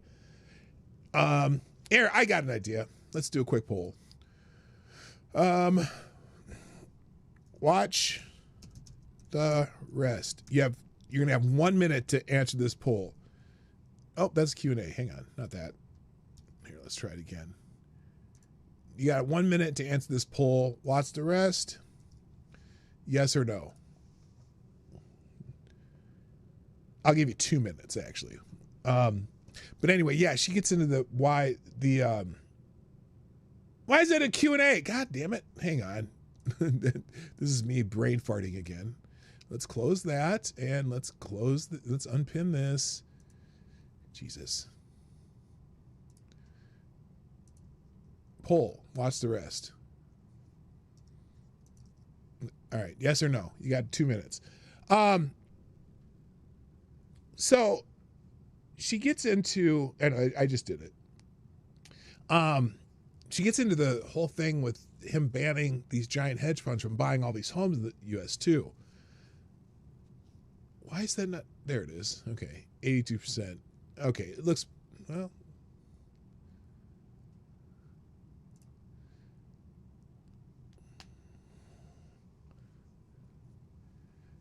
Okay, we're not going to watch the rest. We don't need to watch the rest. That's fair. But I do suggest, I do highly recommend you watching it. It's fascinating, and since I didn't know jack about the whole Greenland issue, it's information that I'd never heard, and it also has Europe trending right now. What we're witnessing today is the largest ethno-cultural upheaval in Europe since the arrival of Yamnaya around 5,000 years ago. They laid the foundation for the European tribes and ultimately modern European nations. Okay, this is about the giant ethnic invasion. Hello, Chicago Bike, by the way, and Rabbit. You just came to vote no, you fucker. Okay, but that's not what I wanted to talk. That's not what I meant about. Wait, whoa, no, don't do that. There we go. Europe's trending. Here it is. The United States has been single-handedly subsidizing Europe's entire continental defense for 80 years. Without the United States, there is no Europe. So this is a graph of estimated military spending of NATO countries in 2014 and 2022, and share of GDP in billions constant in 2015 dollars. So, I mean, obviously the United States has been above their promised spending, where most of these countries aren't even close. And it's, the United States spent more than combined on protecting Europe and, frankly, the rest of the world. And we want them to step up and protect themselves. So if they have to step up and protect themselves, even if it's from us, I don't care. Good. They should. They should be doing more. This chart is national defense spending. A large U.S. bar is mostly U.S. domestic costs, troops, bases, contracts, not payments to... What does it matter if it's payment? It's not... It's defense spending. Europe brought in millions of invaders, then made it illegal for women to defend themselves. Oh, this is terrible. So this Danish 17-year-old girl who used pepper spray to fight off a unwanted sexual activity from a forceful sense. She's going to be prosecuted for carrying a weapon. She fought off someone trying to violate her. She pepper sprayed them and is being prosecuted for carrying a weapon.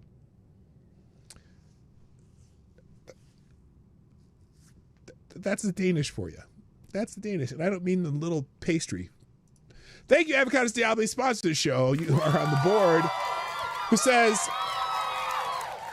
Avocados Diablo says, it was actually Cassius Clay, who was ambassador to Russia at the time of the Civil War, who got them to threaten war with England and France if they supported or recognized the Confederacy.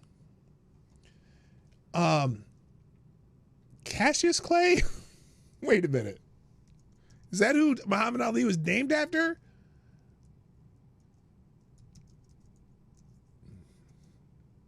Or is that just a joke?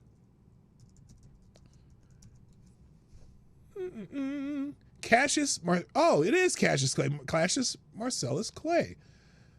That's a piece of history. I knew that, but I didn't know that. You know what I mean? It's one of those things you heard one time 30 years ago and you're like, oh yeah. And then you say it again. I'm like, oh, whatever. No, it was his namesake. Well, that's who, namesake, not named after, but I know that's Muhammad Ali's real name.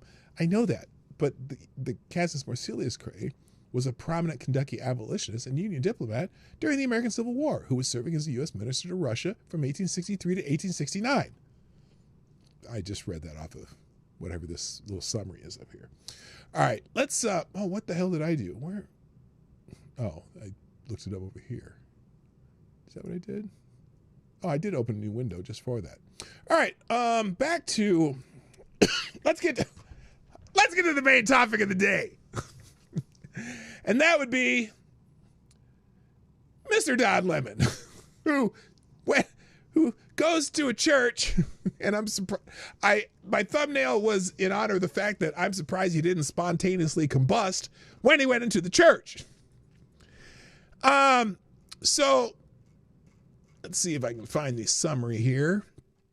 Well, here, this is, so apparently some protesters in the St. Paul area. This happened in St. Paul, not in Minneapolis, St. Paul. A bunch of protesters decided to go into a church service and began screaming and yelling their protests because they thought that one of the pastors in the church worked for ICE.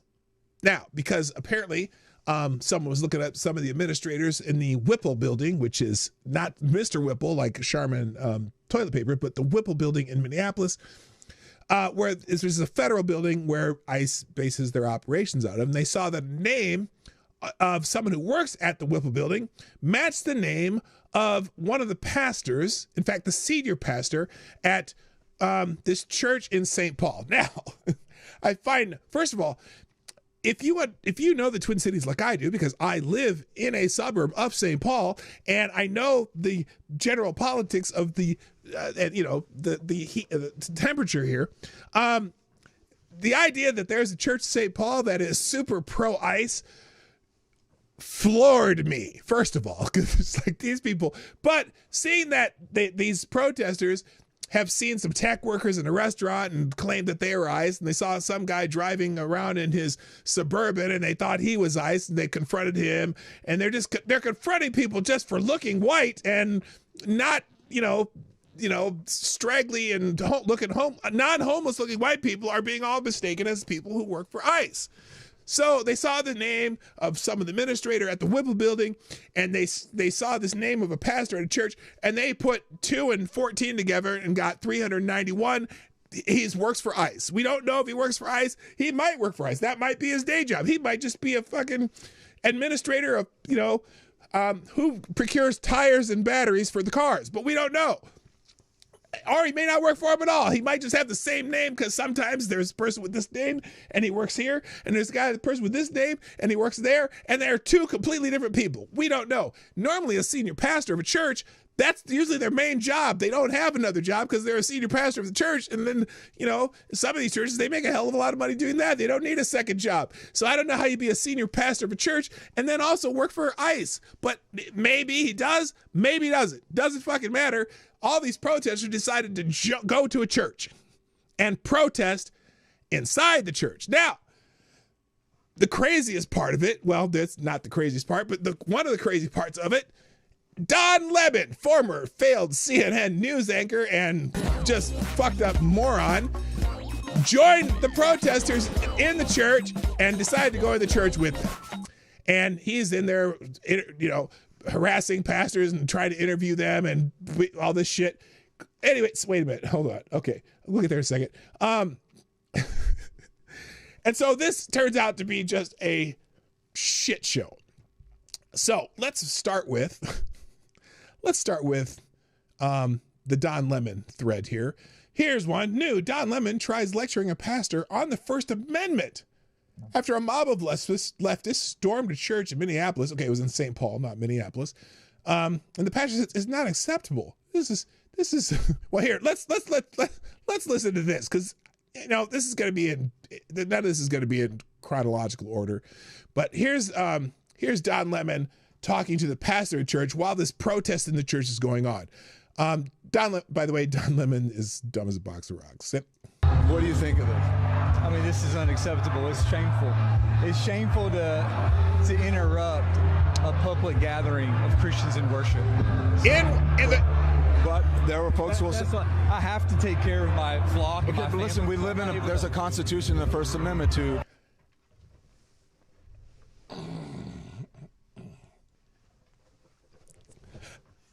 Don Lemon is claiming that the First Amendment allows you to go into someone's private property and disrupt their church service.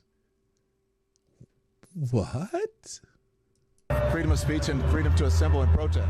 Not inside of my building. You have a freedom to go stand out on the sidewalk and scream and yell all you want. You can't come into my private property and protest. Don Lemon, I think you're an asshole. I'm going to go bring 50 people who come protest in your hotel room that you're an asshole. Do I have freedom of speech to do that? Is that part of the First Amendment, dickhead? Holy shit. We're here to worship. We're here to worship Jesus, because that's the hope of these cities. That's the hope of the world, is Jesus Christ. I want to be very respectful. Please don't push me, though. We're Get the fuck out of my church. You weren't invited here. Which, if he'd have said that, I'd have laughed my ass off. Please don't push me. Don't push up on me, dickhead. You're in my space. What the fuck? No one invited you here, Don. You're not even in this church legally. You've trespassed in our church without our permission to come interview a pastor. If you want to come interview me, come interview me after hours. That's what I'd have said. Don is going to learn what a face act is. Yeah. Anyway. We're here to worship Jesus. Yes. That's why we're here. Yeah. Okay. That's why we're here. Okay. That's what we're about. Don't you think Jesus would be understanding?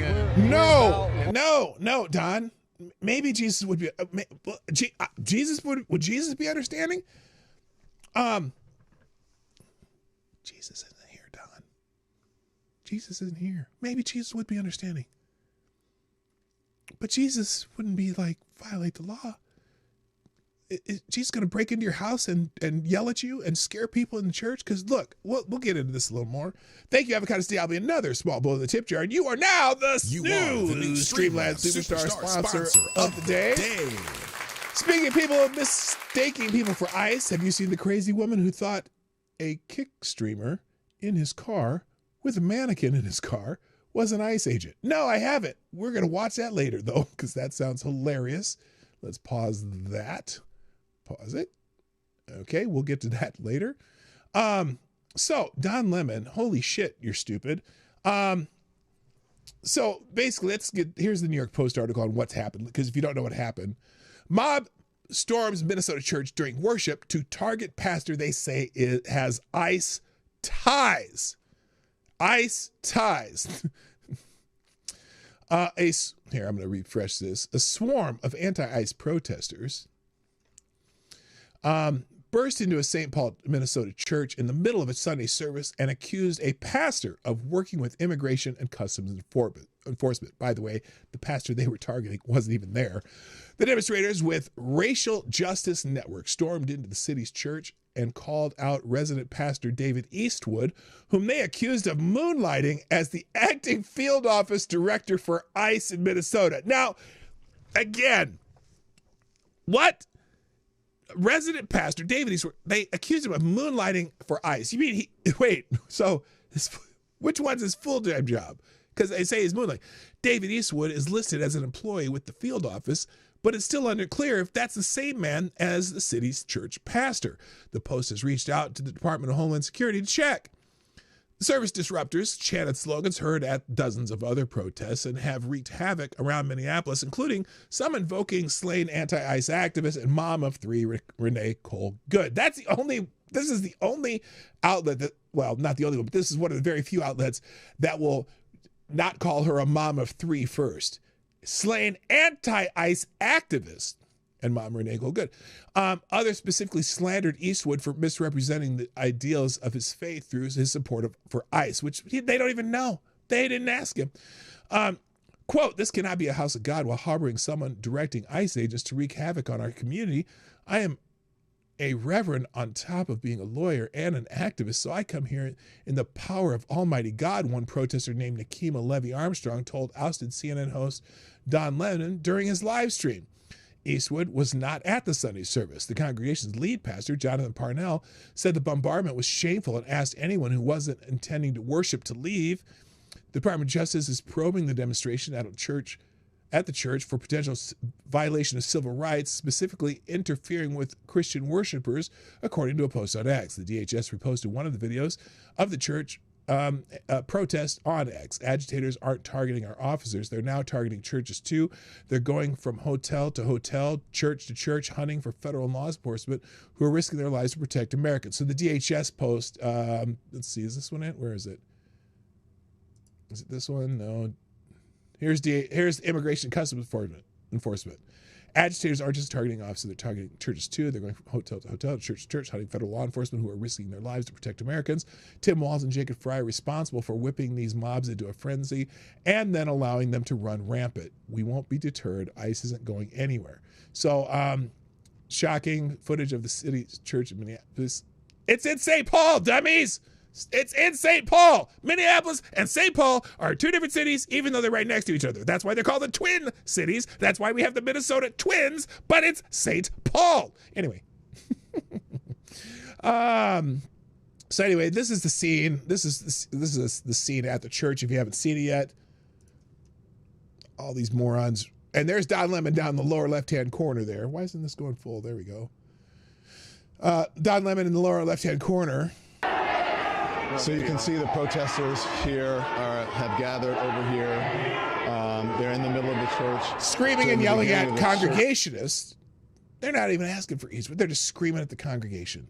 Service, the pastor was speaking, and Nakima stood up and said her piece, and then the protesters surrounded her. But this is a clandestine mission.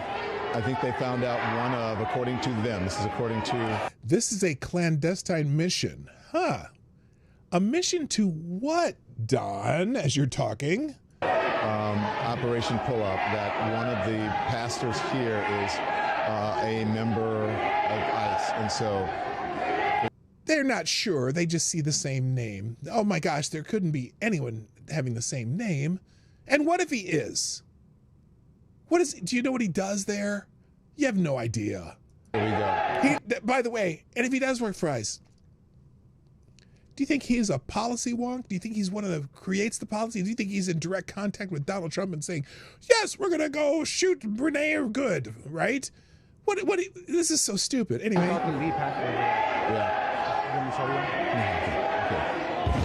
So, all right, so that's the scene, right? Now, let's we're gonna watch a few videos related to this. By the way, and look at this. This poor child will be permanently scarred by the assault on the church service today by Don Lemon and his group of rioters. They all need to be perp walk tomorrow. This is direct assault on the First Amendment and peaceful people worshiping God. We either stand up for Christianity in the country or our country fails. I'm exhausted by tweets about it. I want to rest. Yeah, and people are mentioned, they never would go into a mosque or a synagogue because, well, people in a mosque and people in a synagogue would be much more protective of themselves. But let's go to a couple things here. So first, so now Don Lemon is claiming that MAGA administration is making stuff up and that he didn't storm the church. Okay? On his live stream, Don Lemon stated, well, he said they need to feel terrified. This is what protesting is all about. After seeing children running out of the church. Here's Don Lemon. Let's see what this says here. MAGA administration and the fake news MAGAs are losing their mind over something that's not even true. So let me just make it clear, because this. Okay, let's see what he says is not true. Let's see what he says is not true. Wait, what? Did he say Operation Pullout? Must be a Catholic Jew. Oh. Ah!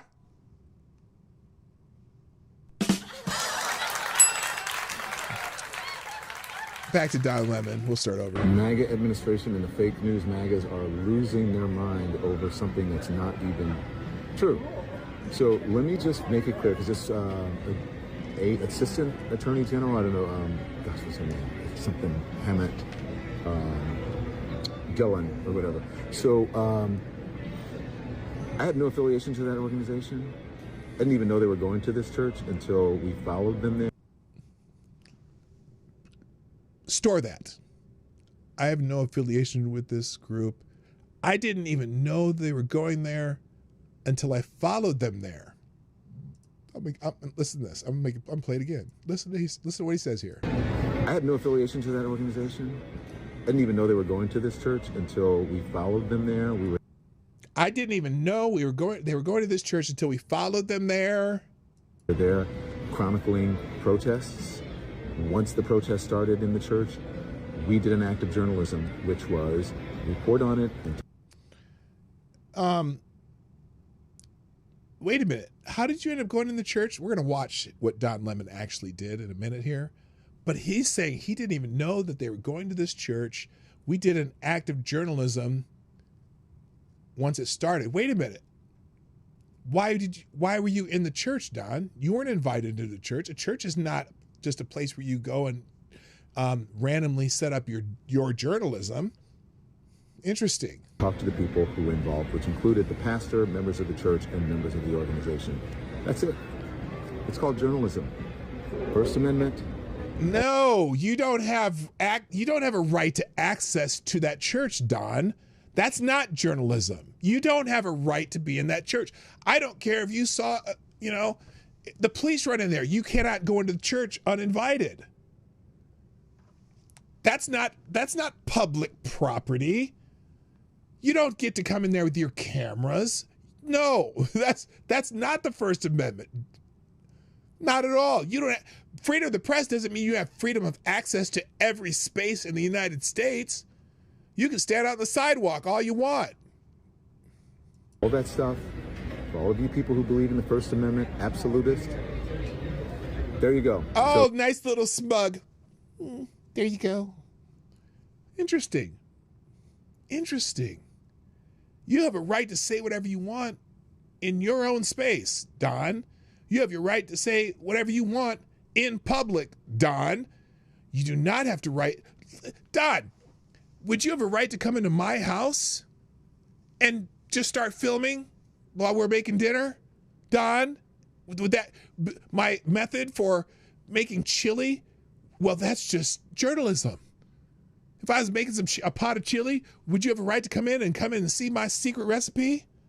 Don, is that journalism, or would you have to get permission to come into my house? Don. Now, you could stand on my sidewalk, and maybe if you could see through the window far enough with your telephoto lens to see what ingredients I'm putting in my chili, well, you might get away with that because you're on public space, and whatever you can see from the street is fine, Don. But you cannot come into my house, Don. Holy shit. You are stupid as a rock. Why don't you talk to the actual person who is in charge of the organization and whose idea it was to have the protest at the church before you start blaming me for stuff. Whoa, talk to the person who is in charge of it. That's interesting. Wow, what a cool idea, Don. We're gonna test that theory. Hang on a second. For which you have no idea. Oh, look at that smug little face too. He's so proud of himself. There's a little problem, Don. You realize you had been live streaming the whole fucking day, Don. And guess what you said earlier in the day, Don? Let's play this clip of you earlier in the day. Remember, you recorded this yourself, Don. To Minneapolis a little bit ago and did some reconnaissance on the ground, speaking to an organization there that's gearing up for resistance and protest. I've been pleasantly surprised to see the community coming together. Diverse community. If you see this, when we first pulled up, we're like, wait a minute, which operation are we at? And as it turns out, because we're like, well, this is kind of MAGA coded, right? Saw the American flag or whatever, but these are resistance protesters. They're planning an operation that we're going to follow them on. I can't tell you exactly what they're doing, but it's called Operation Pull Up, and it's Takima Armstrong, and she has been doing this since George Floyd. Wait a minute. Takima Armstrong? Is she the leader of the group? You talked to her? You talked to her, and they were going to do an operation, and you can't say what they're going to do. Does that mean you know what they're going to do? Dante Wright and others, where they surprise people, catch them off guard, and hold them to account. And so that's what we're doing here. And then after we do this operation, you'll see it live. And these operations are surprise operations. Oh, so you know what their operation's going to be, Don? You sound like you know exactly where they're going. Huh, interesting. Let's see. Again, I can't tell you where they're going. So you know where they're going, Don? Oh, amazing. Wait a minute, Don. Guess what? There's more. Oh, by the way, and here's the other thing. So he sees kids fleeing the church, and listen to what he says about it. Listen to what he says about it. Watch this guy here. Look, he's hugging his kid. And, you know, I've imagined it's uncomfortable and traumatic for the people here. Oh, do you care that it's uncomfortable and traumatic for people there, Don? Do you care? Again, careful. It's very slippery right here. Yeah. It's uncomfortable and traumatic for the people here, but that's what really, careful, please. Really slippery. Not kidding. That's what protesting is about. Is it? Protest is about making it traumatic for children, Don? Is that what you think? Interesting. So, watch. Now, also, let's see, I got another one here a second. Where is it? We're talking about the First Amendment and FACE Act. Oh, here it is. Listen. This. Now, if he says that their only purpose was to make awareness and not shut down someone's worship service, because this is important when I start talking about the FACE Act. Listen to all this.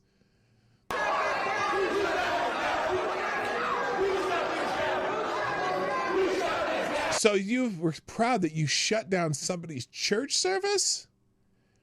What are you shutting down? You interfered with someone's worshiping at a church?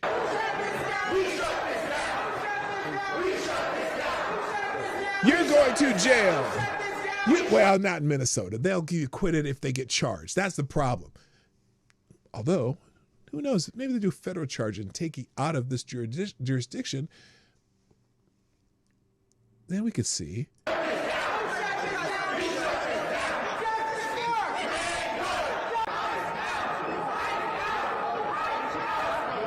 There's no ice in that church.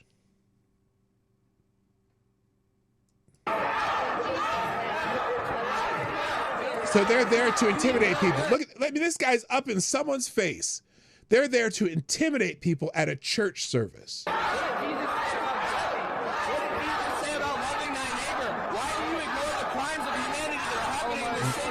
Why are you in my face? Get out of my church.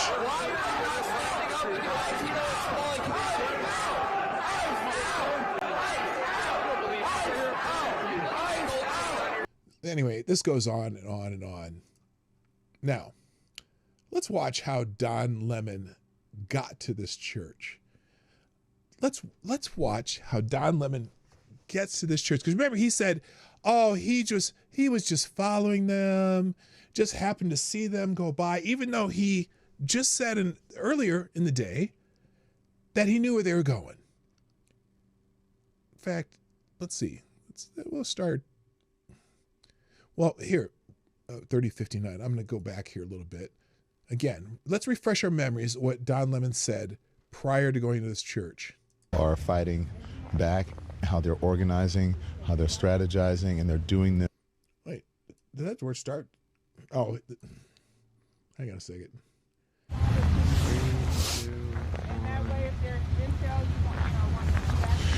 Hey everybody, welcome to the program. We just got into Minneapolis a little bit ago and did some reconnaissance on the ground. Good point there, Chicago Mike. Thank you for the 5 spot in the tip jar from YouTube Super Chat saying, wait, you're interrupting a church service? Isn't that against the First Amendment, Don?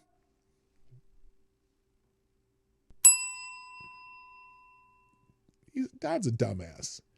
Back to Don. I'm speaking to an organization there that's gearing up for resistance and protest. I've been pleasantly surprised to see the community coming together. To attack a church? Diverse community. If you see this, when we first pulled up, we were like, wait a minute, which operation are we at? And as it turns out, because we were like, well, this is kind of... We've already heard this. I'm going to skip it because I want to get to where Don's coming to the church. Remember, he's claiming, oh, we just saw them and we followed them. I didn't know. But he just said he knows where they're going and he's not allowed to tell you. Why? Because other people might see his live stream knowing they're coming to that church. Let's start about at 27 here. What? Don't name the location. Wait, let's go back a little bit. Yeah, this is what, this is what democracy looks like. As a 21-year-old, this is the media we're consuming. Wait, so. what? I want to go back even farther. Wait a minute. Innocent when I met you, I don't know. Oh, wait a minute. Is he in someone's car that is going to this? He got a ride from them? Oh, he just followed them. Wait a minute. Crazy. This is when they're leaving for this thing. Good job. You have his phone? It's in the car. This is... Now, that is not a good Jeep commercial. I'm just saying. All right, we're behind the operation, so we got to catch up. All right, let's go catch up. Oh, okay, so this driver's not with the operation. Let's go to back to where he's coming up to the church here. This is fascinating. He claims he didn't know what was going on.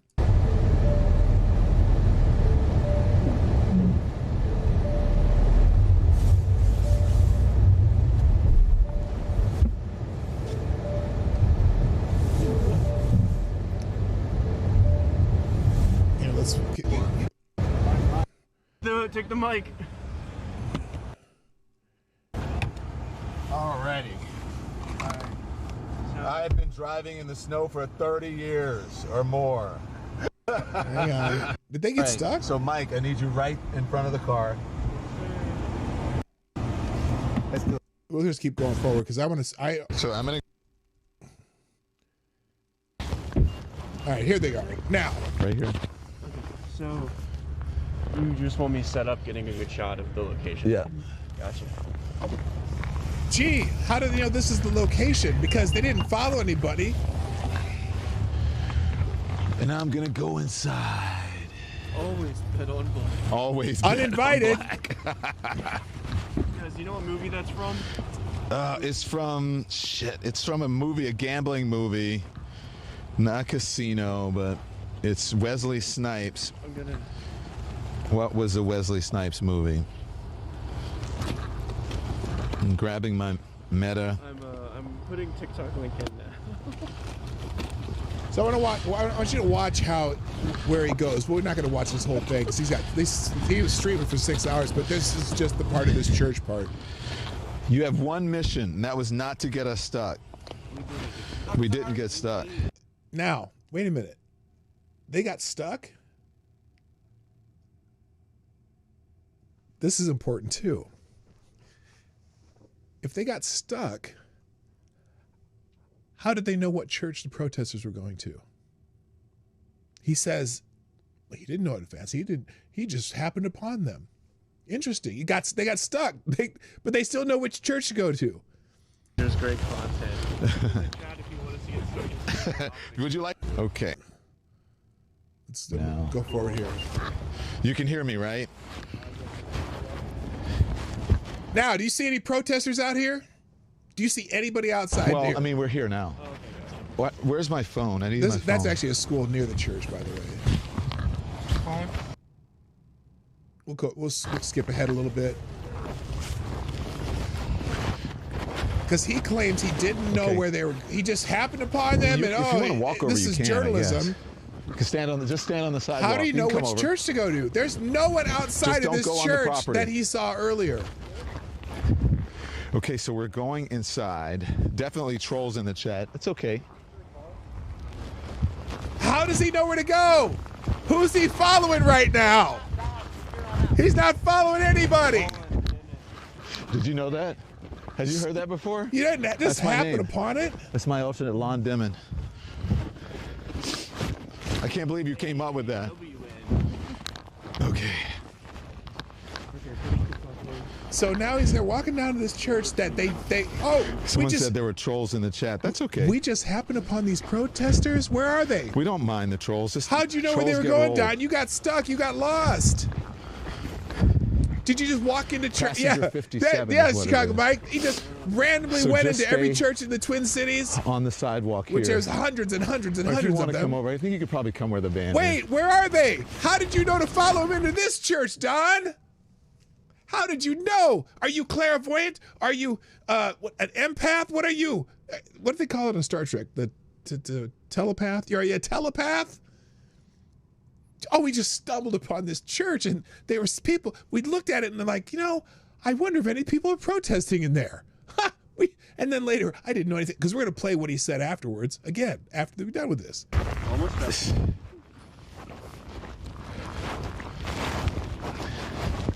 How do you know to go into this church? There's no one outside. And I'm just going to walk in. Who are you following? See what's happening. It's amazing. Okay. You must have telepathic vision.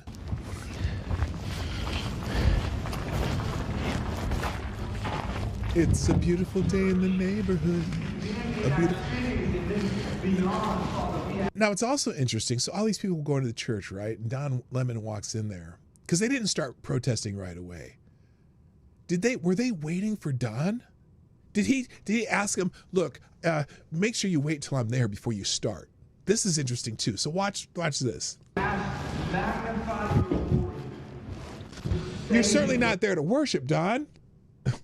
And again, I'm surprised that you didn't catch on fire like that.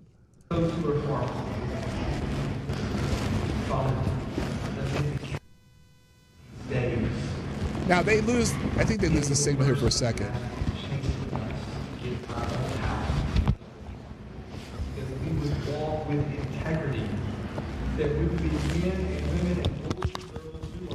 Don't worry, the camera's going to follow in. That's how they get on. That we would be steadfast and immovable, always abounding in your work, doing the great commission that you have given us, and fully of it. Now, I don't know why the camera stays out here so long. I'm going to skip ahead a little bit. Feed us.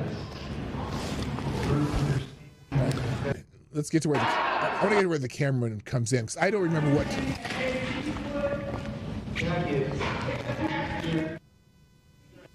This guy's so happy. So activists are mad. church. And they are protesting, surrounded the church on the inside. They have found out that one... Hey, listen again. Listen again. I want to hear what he says here because I didn't quite hear it clearly. Let's go back a few seconds. He's talking while they're starting the protest. The church. And they are protesting, surrounded the church. They've surrounded the church. They're around the outside of the church, surrounding the people, I guess. What? On the inside, they have found out that one of the pastors that here in the city, in the area. Why are they yelling hands up, don't shoot? They just walked into a church. What the hell?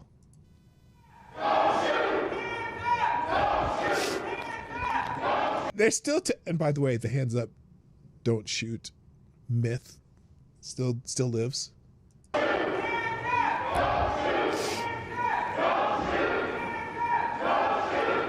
So that must be one of his producers or something. Oh no.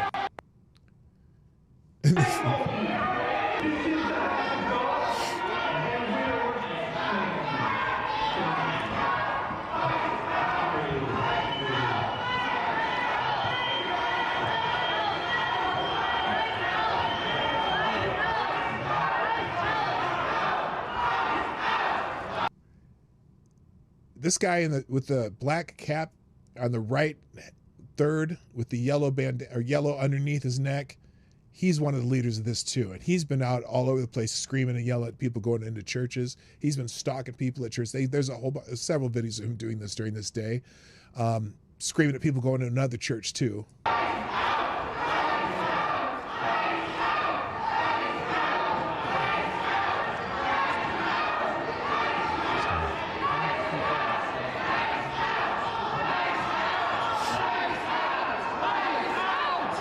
Somebody's one of them.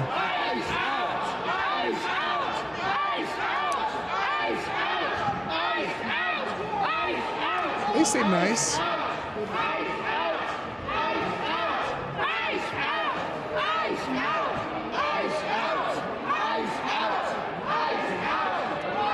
Obviously, they had connection problems. So the protesters are confronting church members and leaders. They have stopped the service. A lot of people, a number of people. They stopped the service. Like, did they stop the service just so they could do this? Or are they being shouted? Are they being interrupted in their worship? Don. Have left. There are some who are still sitting here. Are you okay with the injustice that's happening within your city? We pray for justice. Are you okay? No, so you're not okay? I'm just here. I'm just here photographing. Really, Don? I'm not part of the group. Then why are you in here? Did you invited in here, Don? Who told you to come in here? I'm just here photographing. I'm a journalist.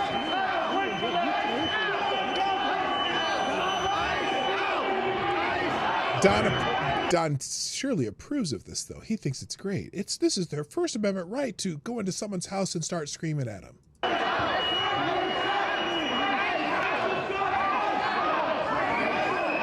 ain't God's house. It's the house of the devil. Excuse me, sir. Can I get right here? Thank you. I'm sorry. That's Don right. There's Don coming back. It's funny because he's in the middle of it, but I'm not part of this. Hello, evil one. What's up? So you can see they didn't. Oh yeah, true. They didn't know who he was. That's encouraging. Protesters here have gathered over here. They're in the middle of the church. In the beginning of the church service, the pastor was speaking, and Nakima stood up and said her piece, and then the protesters surrounded her. But this is a clandestine mission. I think they found out one clandestine that you knew about, Don. According to them, this is according to Operation Pull Up. That one. John, I thought you were a journalist, Don. Oh wait, you didn't find out where they were going until you met them in the parking lot and asked them where they're going, right? The pastors here is a member of ICE, and so Here we go. Not confirmed. They saw a name that looked the same and whatever. And even if he was, this is not right. Sorry, this is not right. This is not protected by the First Amendment. Sorry, dude. You can do this at the sidewalk outside the church. Yeah. Okay. And so the pastor is over there. Now I think he's going to run over and try to interview the pastor. Screaming Renee Good.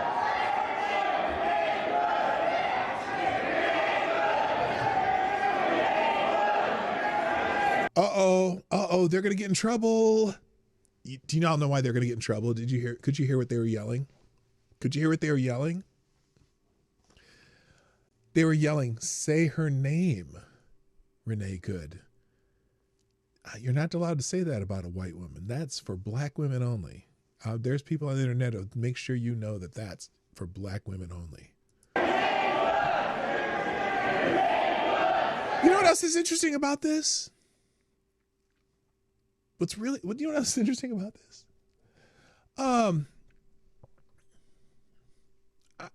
Where are all the black people? Don's crew, his driver and them, they're black. And there's the one lady in the middle in the pink sweatshirt, the hoodie that's black. Not a lot of black people out here, or Somalis, or anyone, or Hispanic people. No one. There's a bunch of white people, a bunch of white liberals. Interesting.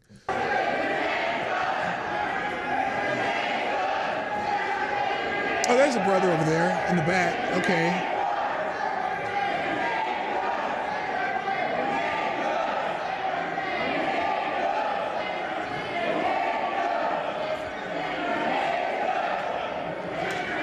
His driver over here on the right in the cornrow is just getting a kick out of this. He thinks it's funny as shit.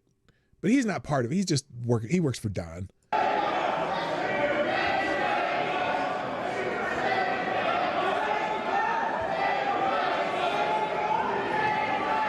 The poor woman who just walked out on the left-hand side, the black woman there, is like, y'all need to get out of my church. Right now is kind of mayhem in here. And they're screaming in the faces of people coming there to worship. Do you think, even, let's say Eastwood, whatever his name is, let's say he did work for ICE when he's not working at the church, or works in the Whipple Federal Building. What if he does?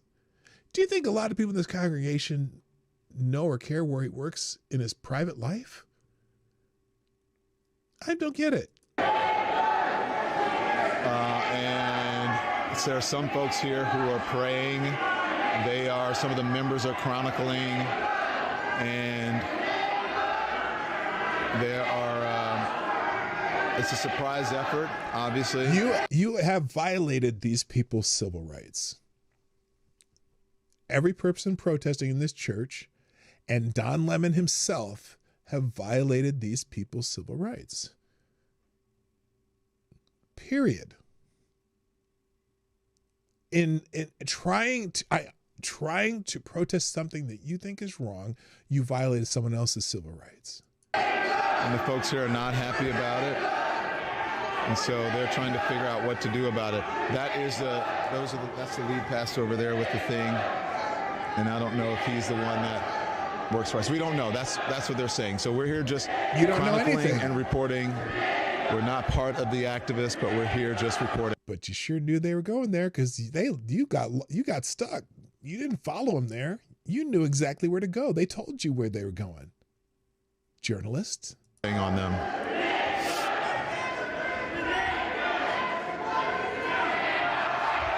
I'm curious too. I haven't really seen if anyone on the internet has been cheering this on. We're gonna scroll through just that tab and see if there's anyone who thinks this is a good thing.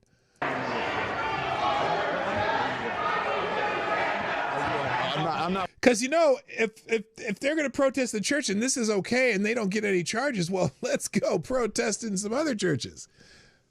I'm sure there's some church, like. No, I'm not even suggest that. I'm not even going to suggest that. Don't do this stupid shit. Don't do that. Don't go into someone's church, synagogue, mosque, or anything and go start protesting. You know, there's churches in the South, if you try to do this, like in Texas, they all got guards now because you motherfuckers came in here with guns. There's people with guns at the door who will take care of you. Anyway. I'm just...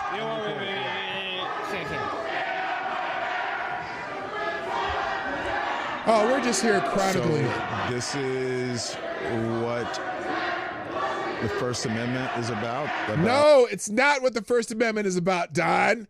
You're sadly mistaken here. The freedom to protest. I'm sure people here don't like it, but protests are not comfortable.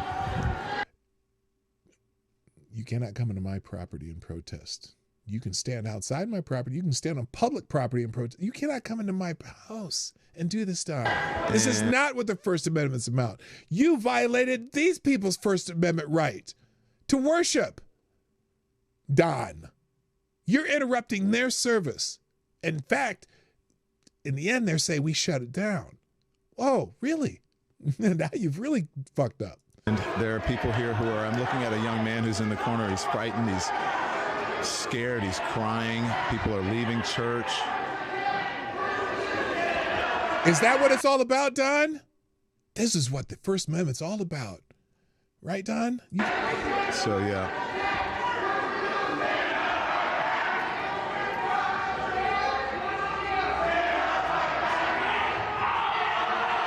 Guys standing up now saying, get out of our church. He's screaming. They're trying to calm him down. So I don't know if this is what they deem as successful or not. But anyways, I'm not going to get in the middle of it because I'm not here as an activist. I'm here as a journalist. You weren't invited, Don. Period. Let's see. I'm going to try to see if we can get ahead to where this goes for quite a while. We're at 48. This is still going, and finally members of the church starting to leave, it looks like. I want to skip ahead to where he interviews people. Actually, let's not do that. So most of this starts at around 30 minutes. Let's see, 38 minutes, 39 minutes when he goes into the church. It goes on, and then now he goes and starts interviewing pastors, which are in the other clip. So we're going to scroll through the main tab here of Don and his interview. But let's remind you what Don said is saying now. Let's remind you what Don is saying now about him not knowing about this. MAGA administration and the fake news MAGAs are losing their mind over something that's not even true. What's not true, Don? Let me just make it clear, because this assistant attorney general, I don't know, gosh, what's her name? Something Hammett, Dillon or whatever. So I had no affiliation to that organization. Whether you had an affiliation or not, you still broke the law. I didn't even know they were going to this church. You knew exactly what church they were going to. So I had no affiliation to that organization. I didn't even know they were going to this church. I didn't even know they were going to this church. How'd you get there then? Because you got stuck in the snow. Hello, Rexion, Puerto Rico. You got stuck in the snow. What do you mean you didn't know they were going to this church? How did you find the church then? You got stuck in the snow. They left you. They were in the church when you got there. How did you see them? How did you know they were doing this, Don? Until we followed them there. We were there chronicling protests. Once the protest started You followed them there. No, you didn't. You didn't follow them there. Because you weren't following anybody because you got stuck in the snow when they left. Somehow you knew what church they were going to, though. Church, we did an act of journalism, which was... You did an act of trespassing, which may be all you get, but because you didn't necessarily disrupt it, but you knew that they did. Report on it and talk to the people who were involved, which included the pastor, members of the church, and members of the organization. Uninvited. No one invited you into their church. That's it. It's called journalism. Liar. First Amendment, all that stuff. For all of you people who believe in the First Amendment, absolutist, there you go. So why don't you talk to the actual person who is in charge of the organization? Like you did before the protest, Don? Because you knew her name. You talked to her beforehand. You knew her name. You even found out where they were going. and you got there without being able to follow them after you got stuck in the snow. And whose idea it was to have the protests at the church before you start blaming me for stuff for which you have no idea. And then watch. Then he gives his little smug face. Thank you for your attention to this matter. Eat a bag of dicks. Oh, wait. That's probably a daily occurrence. Anyway, so let's scroll down here. Now, who's this Paul Chappelle? We condemn the actions of Don Lemon and the group of activists who stormed City's church today in St. Paul, Minnesota. Clear violation of the FACE Act. Today in Minneapolis, Minnesota, a group of activists led by Don Lemon stormed. Okay, I'll give him credit, or Don credit for this. Not led by Don Lemon. Joined by Don Lemon.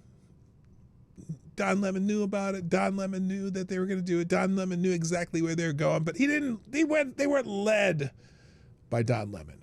I'll give him that. Trailed by Don Lemon? No, Don Lemon had directions and knew they were going and got there on his own. He volunteered to go there on his own. A Baptist church by the name of City's Church during their worship time. They were screaming and chanting, disrupting the singing and the preaching because they suspected an ICE officer may attend the church. This is a violation of what is known as the FACE Act. And not only do we condemn this act, but tonight I want to demand that the Department of Justice investigate what took place in Minneapolis. It was in St. Paul. St. Paul. You know, when you think of the Twin Cities, I hate this phrase because I have people with red hair in my family, but St. Paul is kind of the redheaded stepchild, you know. Minneapolis everything's Minneapolis, but St. Paul is its own city, even though it's the Twin Cities. Apprehend those who broke the law and arrest them accordingly. We must protect religious liberty in this country. As people meet to worship God, they have been given legally the right to enter, to worship, and to leave their place of worship. The Lord Jesus said, in the world, you will have tribulation. All right, I'm going to skip the rest of this. You get the point. Here's Don Lemon. Let's make this pastor famous. He exposed Don Lemon and leftist rioters for storming his church. Let's see what this one is. I think we might have seen this one, but we'll play it again. What the hell? This is unacceptable. It's shameful. It's shameful to interrupt a public gathering of Christians in worship. But there were folks who will say, I have to take care of my flock. Okay, but listen, we live in there's a constitution and the First Amendment too. You have no First Amendment right to go into their house and interrupt their church service, Don. They have a First Amendment right to worship without you interfering with their worship service, Don. You should not be in there, Don. Nobody invited you in there, Don. Freedom of speech and freedom to assemble and protest. Outside on public property. Not inside their church, dumbass. We're here to worship. We're here to worship Jesus because that's the hope of these cities. That's the hope of the world is Jesus Christ. I want to be very respectful. Please don't push me, though. We're here. Get the fuck away from me, then. You're too close to me. Stop getting so close. Don't stand so close to me. We're here to worship Jesus. Yes. That's why we're here. Yes. Okay. That's why we're here. Okay. That's what we're about. Don't you think Jesus would be understanding we're about and love these folks? We're about spreading the love of Jesus. But did you try to talk to them as a Christian? They're not listening. Oh, why don't you try to talk to them? Yeah, they're real receptive to talking to them. To talk. They're only interested in yelling in people's faces and intimidating people. This was not a protest. This was an act of intimidation on the church. I have to take care of my... And I swear to God, if this church burns in the next month, I'm blaming Don Lemon. I'm going to blame Don Lemon. I'm going to blame Don Lemon. My church and my family, so I asked that you actually would also leave this building. You don't want us to chronicle what happened? Unless you're here to worship. I'm always worship. I'm a Christian. We're here to... Well, we're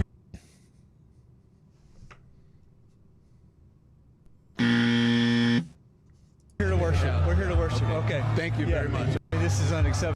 Okay, so that's one of them. He interviewed someone else along the way here too. Don lied about.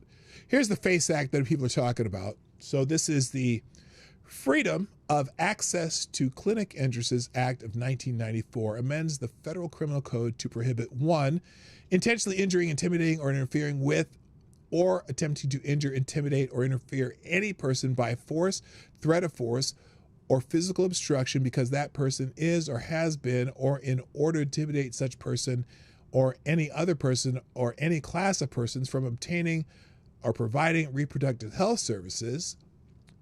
That's 1.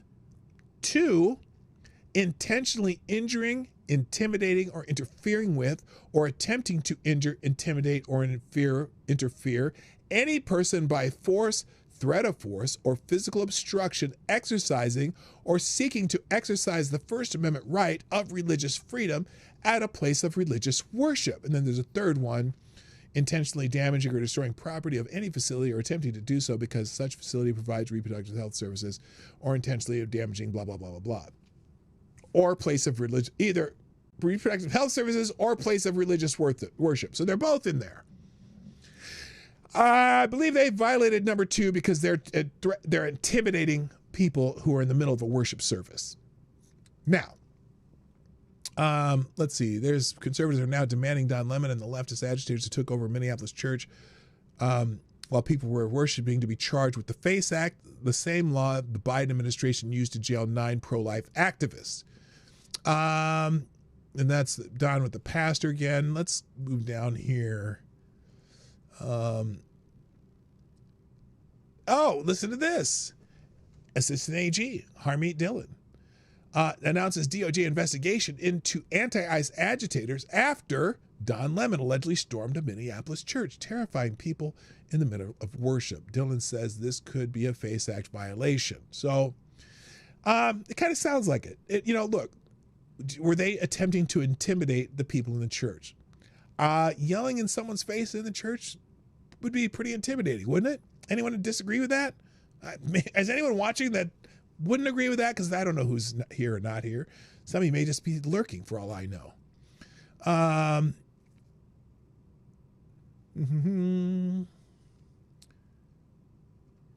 Let's see. Anything else in here? Oh, reaction in Puerto Rico. No, Don Lemon. This is the end of the protest. People will put up with a lot of crap when wannabe Che Guevaras and clowns like you pull crap like this. It doesn't end well. Don't complain when 1,500 soldiers hit the ground. Let's see is this where was he talking about here? Is this when it's over? Oh no, this is the beginning of what's going to happen here. When you violate people's due process, when you pull people off the street and you start dragging them and hurting them. And who in this church has done that, Don? Are you sure that the guy with the name, whatever, what has he done? And not abiding by the Constitution. When you start doing all of that, people get upset and angry. It's interesting that this is his commentary. I thought he was just journalisming. I thought he was just doing a little journalism, just chronicling what's happening. If you remember what the civil rights movement was about. The civil rights... About shutting down people's places of worship, John? Movement was about these very kinds of protests. And for some reason, in our modern era, people think that in order to have... These very kinds of protests, huh? Really? Are you sure, Don? Protest, you got to be, cordoned off to a certain area and, what time. You don't get to go into someone else's house, Don. Jesus. And you can protest. There's nothing in the Constitution that tells you what time you can protest. You can protest at any time. That's the whole point of it, is to disrupt. It's to make uncomfortable. And Is that written in the Constitution the way you said that? I peacefully assemble is what I read. And it's against the government too. So you're shutting down a church service. What is this going to do to Washington, D.C.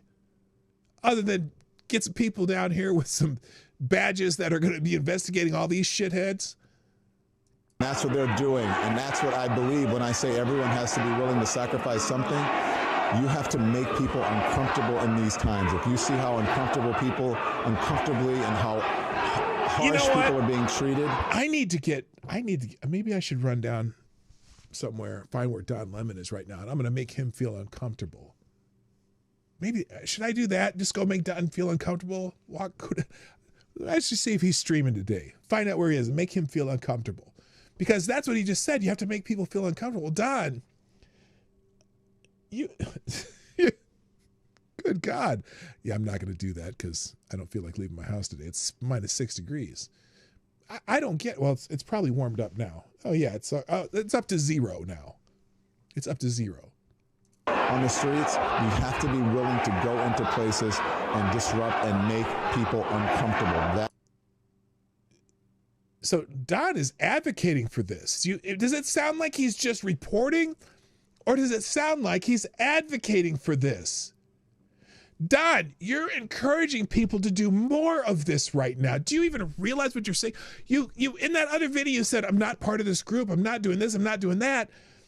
But when you're in there, you're telling them that this is what you should be doing. You're encouraging this. You are instigating this. Do you hear yourself? You better go back and watch what you've said. Holy shit. That's the end of that one. All right, let's move on. So I've got all these links in here. Back to the FACE Act. Where's the FACE Act one? Here it is. FACE Act. Oh, I must have got rid of it by accident.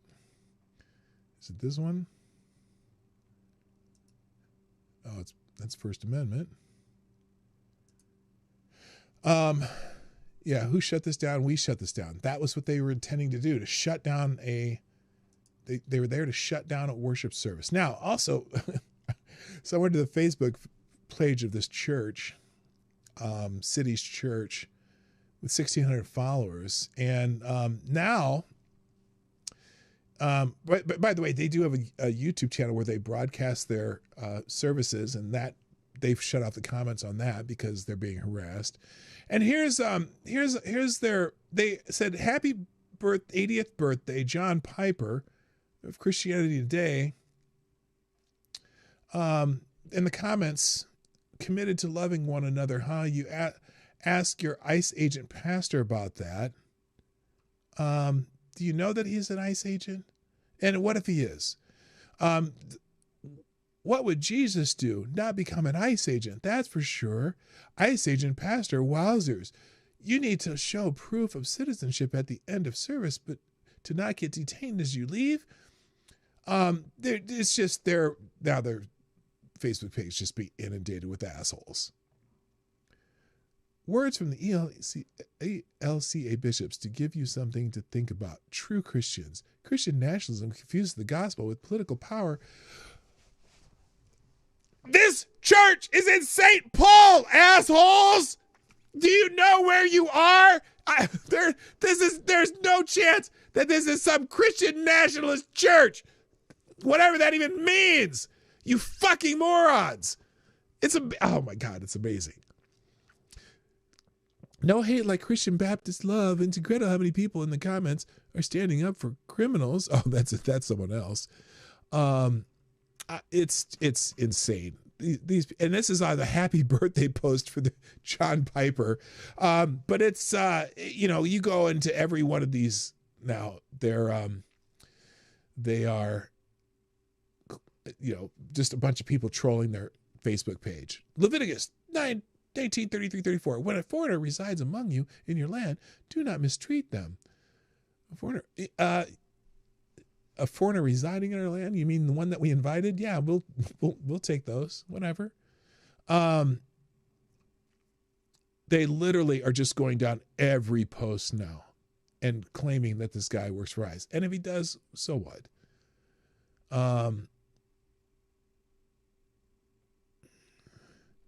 I mean, I'm going down. I'm trying to see the latest post on every one of these posts that they have, and it's all related to this.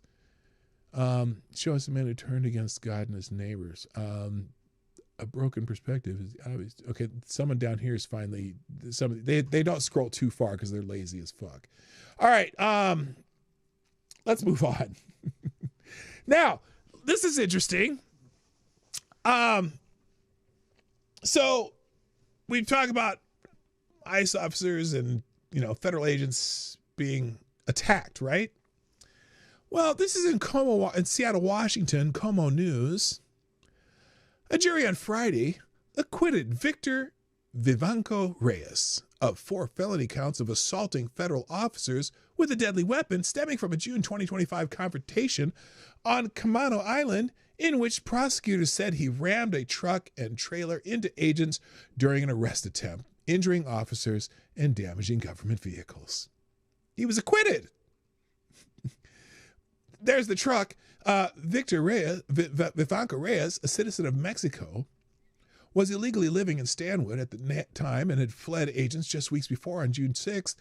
Confrontation on Camano Island, which left multiple Homeland Security investigation agents injured, according to court documents. The case began weeks before the crash in May 2025, when HSI agents tried to stop a car registered to Vivanco Reyes. How did he have a car registered to him if he's living here illegally? That's interesting.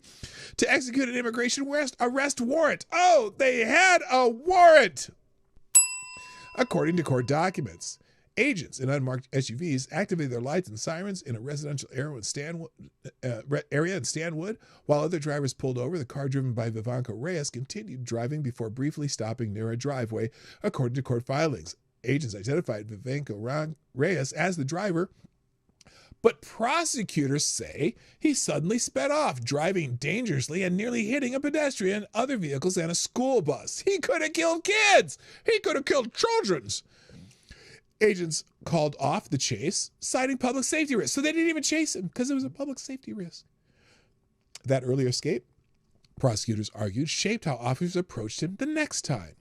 Investigators later learned Vivanco Reyes worked for a landscaping company with a job site on Camano Island. On June 6th, law enforcement set up surveillance there and watched as 2 people left the site in a truck pulling a trailer. Multiple unmarked vehicles moved in to intercept the truck. Court documents said the officers, Homeland Security agents and Immigration Customs Enforcement officer and Customs and Border Protection agents, were wearing body armor clearly marked as law enforcement, according to prosecutors. One agent pulled into the southbound lane with emergency lights activated to block the truck. Witnesses say the vehicle initially slowed. A passenger side agent partially exited the patrol vehicle. Then prosecutors say Vivanco Reyes accelerated. The truck veered toward the agent's vehicle, striking it with enough force that the attached trailer lifted into the air. That's a lot of force to lift the trailer up, unless it was empty. The open passenger door slammed shut, pinning the agent's shoulder and causing injuries to his ribs and arm. The truck narrowly missed another officer who was trying to exit his vehicle. Moments later, Vivanco Reyes drove straight into a second agent's car, severely damaging it and knocking an agent off balance as he exited, prosecutors said. The truck eventually crashed into a telephone pole. Vivanco Reyes ran but was caught a short distance away. As he was being arrested, 2 agents reported hearing him say, I fucked up, according to court filings. Assault on a federal agent with a deadly weapon carries a prison term of up to 20 years and a $250,000 fine. A passenger in the truck remained inside during the incident and was later released. All 4 officers involved were taken to a hospital for evaluation, according to court documents. 2 reported physical injuries that prosecutors say qualify as bodily injury.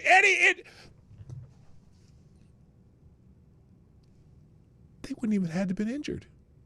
He rammed them with his truck. 2 different vehicles. 2 reported physical injuries that prosecutors say qualify as bodily injury under federal law. Vivanco was initially charged the same day with 2 counts of assaulting a federal officer. A grand jury later returned an indictment charging 4 counts, 1 each for each officer. Because you don't have to. You have to be attempting. You don't even have to hit him. It just has to be attempting. Prosecutors relied on officer testimony, aerial surveillance footage, which witness video, photographs, and maps to prove the case at the trial. They argued that the truck and trailer qualify as a deadly weapon because of how they were used. Under federal laws, Prosecutors do not have to prove Vivanco Reyes intended to injure the officers, only that he intentionally drove the vehicle in a way that endangered them while they were performing official duties, and yet he was acquitted. There's video evidence. He was acquitted. Now, I don't know if he's deported, but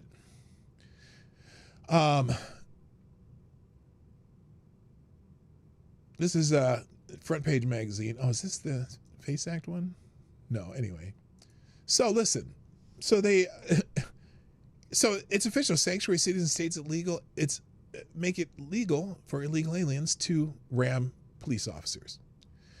There's the noted front page showing the same article, but I like the last line here. Vivanco Reyes, according to DHS, was a convicted drive-by shooter who engaged in a prison riot. The jury let him off despite extensive evidence because politicians and the media convinced that ICE is evil and officers deserve anything that happens to them. And that's pretty much how it is. They deserve anything that happens to them because they're evil. I don't get it. I don't get it. I don't get it at all. Anyway.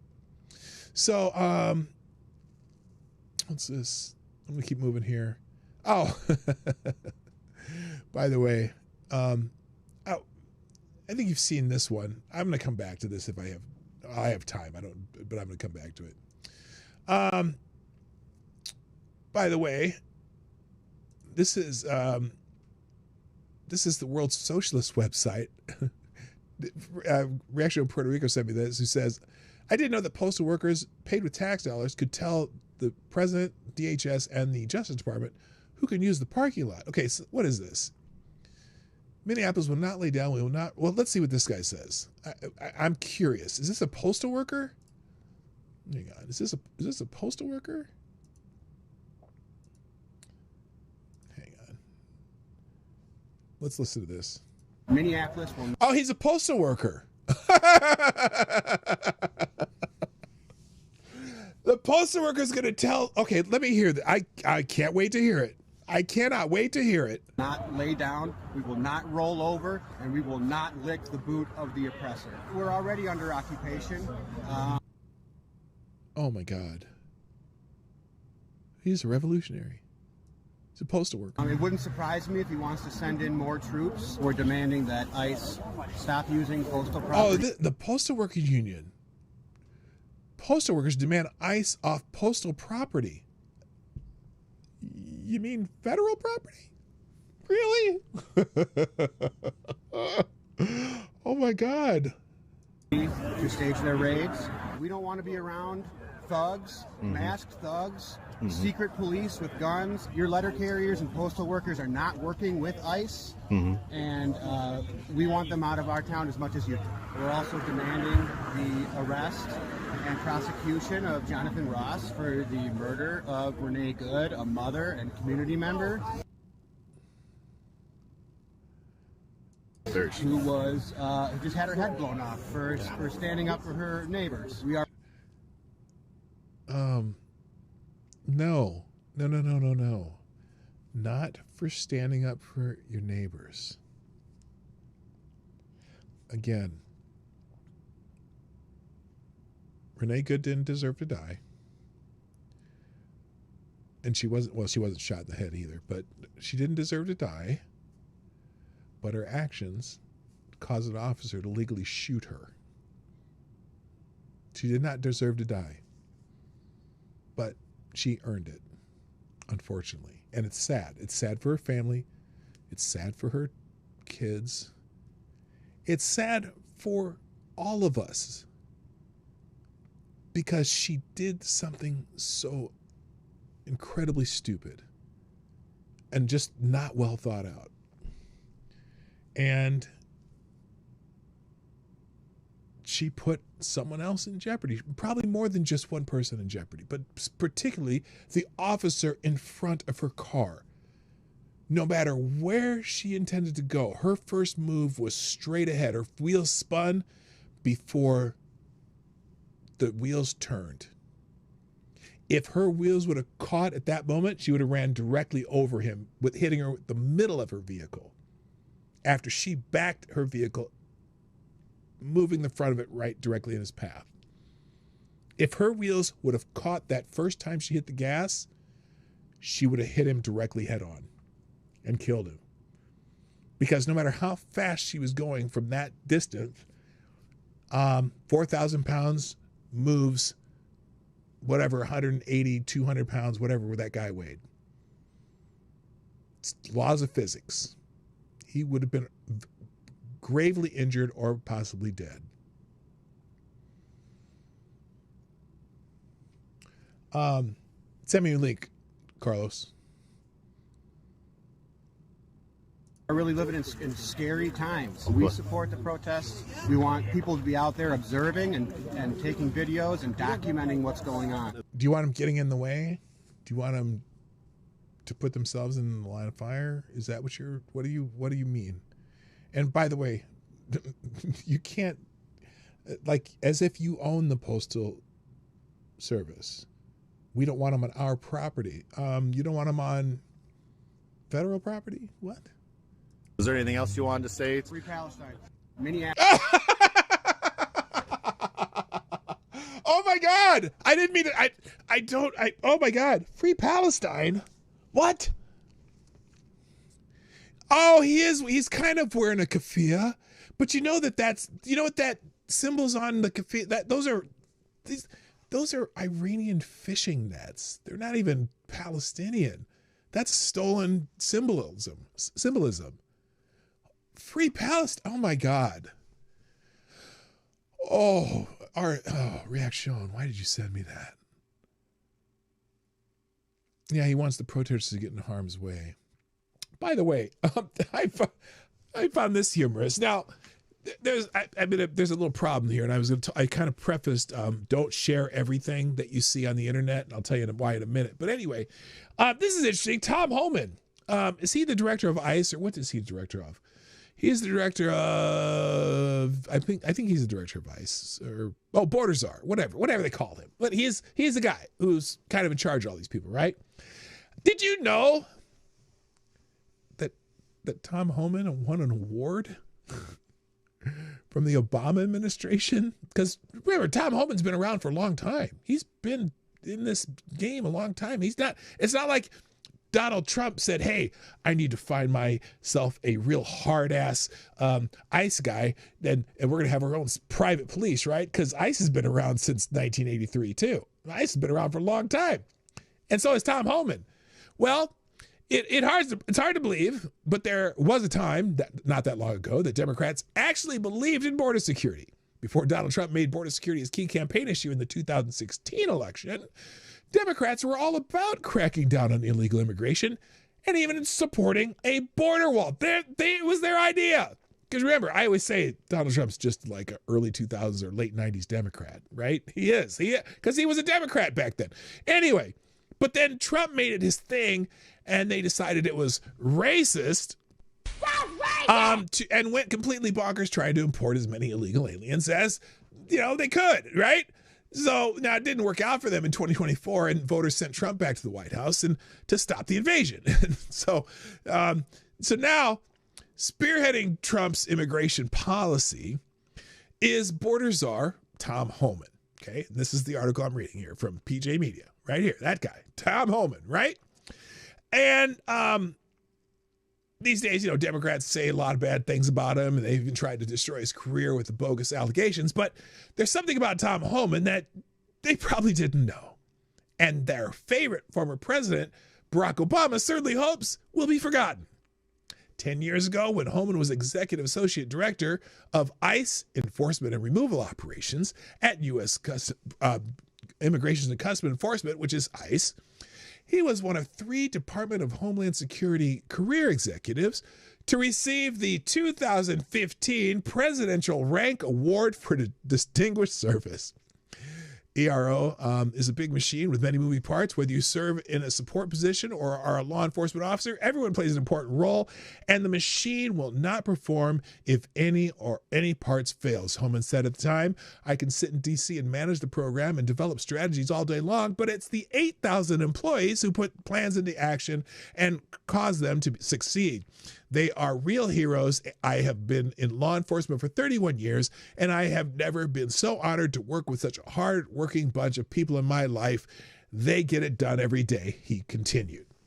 Now, under Holman's leadership, ICE enforcement and removal operations achieved historic results in immigration enforcement. Fiscal year 2013 to fiscal year 2015, ERO removed over 920,000 illegal immigrants, including 534,000 convicted criminals, setting multiple agency records. Holman oversaw the nationwide deployment of automated biometric sharing, improving criminal aliens removals. During the 2014 surge of unaccompanied children, he managed to timely transfer over 55,000 children to the Office of Refugee Resettlement and expanded family detention capacity from 96 to over 3,000 beds. Interior arrests and removals reached record levels, with nearly all enforcement priorities met, strengthening national security and public safety. And there's a quote here, I don't know what it's from. For all of these accomplishments and more, EAD Holman received the nation's highest civil service award, the 2015 Presidential Rank Award. The president bestows this award each year to top career executive and senior professionals for consistently demonstrating strength, integrity, and commitment to public service. Oh my goodness. Fan-freaking-tastic. And Barack Obama gave him this prestigious award for his work. So, yeah, that's funny. Now, here's the problem, though. You got to be careful when you share. Now, where is it? Where the fuck did it go? Oh, here it is. I'm going to move this next to each other so you don't get mixed up. Wait a minute. So now this woman here wanted to tell you something. She wants to tell you something. She wants to tell you something. Listen to this. It's wild how short people's memories are. Under Obama administration, 56 people died under ICE custody. Did you know that? 55 people died in ICE custody. My goodness. I don't remember the protests in Los Angeles and Minneapolis. I don't remember the protests in New York City. I don't remember the protests in Austin, Texas, or Denver, or Chicago. No, I don't remember a peep from anybody during the enforcement of immigration during the Obama administration. Maybe the ACLU might have said something. Who knows? They might have said something. I don't know. Anyway. 56. That's not a conspiracy. That's public record. According to the ACLU, under Obama, under ICE, failures of medical care, ICE malpractice. The list is long as to why and how these deaths occurred. And somehow, no mass riots. No. Obama. You see that in my countdown. Why weren't there fighting their soldiers on the street during the Obama administration? Because none of you fuckers gave a shit back then. But once Trump decided to do it, oh my God, it's just terrible. We have to get out and make our names heard. Deported over 3 million people. Let's not forget that, people. I say that in so many of my videos. Millions. And a lot of them were fast removals. No real hearing. Oh, most of it. I think it was like, I thought it was like 80% were without a hearing. It was a huge percentage. I mean, like never mind. Let it go. No judge, no full due process. And here's the part liberals don't like to bring up. Tom Homan? Yeah, that Tom Homan. He was running enforcement. Okay, there's a problem with this picture. I'll tell you in a minute. Obama. And during that time, he was given an award back in 2015 for his work with ICE. Even Democratic states allowed ICE to do their job under Obama. Here's my thing. If you're going to be mad, be consistently mad. Liberals were not mad when ICE was doing their job. All 8 years with Obama, they weren't mad in the streets. Now, I'm not saying that deaths don't matter. They always do. I'm saying the outrage only appears when it's politically convenient, aka selective outrage. Ding. Okay, so now that's all facts, right? But here's the only problem I have is when I scrolled down here, because I saw that picture that she showed. I'm like, that doesn't seem correct. And so when you put up a picture that's maybe not correct and someone sees, they're like, oh, you're lying about the whole thing. And so this is the picture I'm talking about. Barack Obama commended ICE and specifically honored Tom Homan Obama awarded the Homan one of the highest honors available to federal service executives, the 2015 Ranks Award for Distinguished Service. This picture right here, that's fake. That's not real. There's never a ceremony like that. He doesn't get an award put around his neck. That is just trying to enhance it. And so what's going to happen is, oh, that's a fake picture. He didn't do that. Nah, blah, blah. No, it's absolutely on record that they did it, that he got the award. Just don't. I hate it when people put a fake picture for stuff like this, though, because then you get caught in the weeds of, well, there's a community note that's not real. That's not a real picture. It doesn't matter if it's a real picture. And I said that. The award is real. The image is generated for meme purposes only. The photo is fake. It doesn't change the irony of the facts, though, that Tom Homan was getting awards for Barack Obama for deporting people, but now he's being vilified. So it's important. It's just important not to get in the weeds with some bullshit to muddy up the point that being made. So I think that's important. Let's see here. Now this other just random stuff as I go along here. This is interesting. And apparently James O'Keefe found another whistleblower, and I'll just read the post, and you can watch the video yourself because it's 11 minutes, and I don't feel like spending 11 minutes on it, but let's read this. So Clarissa Ripe, a whistleblower, blows the lid off the #1 child sex trafficking organization on the planet, the Biden-Harris terrorist administration. Now, calling him a terrorist administration is, I don't know, not that cool. I'm not forgetting anything, AD. I'm not stopping yet. There's a whole bunch of stuff I got to go through here. Unaccompanied children are being treated like commodities, like potato chips on a truck. Whistleblowers exposes $347 million contract for transporting unaccompanied children. And what you know you can't unknow. She says, my line in the sand moment was when I found out that GSA had awarded a contract to a company to transport unaccompanied minors. Shared General Service Administration contract specialist Clarissa Ripe, revealing shocking details about a $347 million contract awarded to the company responsible for transporting unaccompanied children across the United States. It felt like someone kicked me in the gut, Ripe added. Ripe, who works inside the General Service Administration, described the unaccompanied children as being treated like commodities, like potato chips on a truck. The contract, which she highlights as an enormous big money business, involves moving children, often separated from their families, under inhumane conditions. What you know, you can't unknow. Speaking about the horrifying conditions she witnessed inspired her to speak out. It's about the children, and it's my duty to speak up. Ripe also noted the troubling normalization of such activities with the government, saying it's just an accepted part of the bureaucracy, but the reality is this is exploitation and it has to stop. So there's a 12-minute video about this with a lot more details than I just read, but we're going to skip that one for now. But yeah, we know that there's there's 303,000 children missing that they just don't know where they are. They lost track of. Holy shit. Terrible. All right. What's this one? Why is it not on my screen already? Oh, we just watched that. Did I have it on here twice or something? What the hell? Oh, this should be over there. That's why. All right. We'll put that back in order. We'll skip that. Oh, I know why. Because I had this. Where is it? There. I wanted this as a separate one, just to show you things that you should not. Don't always repost when you see memes.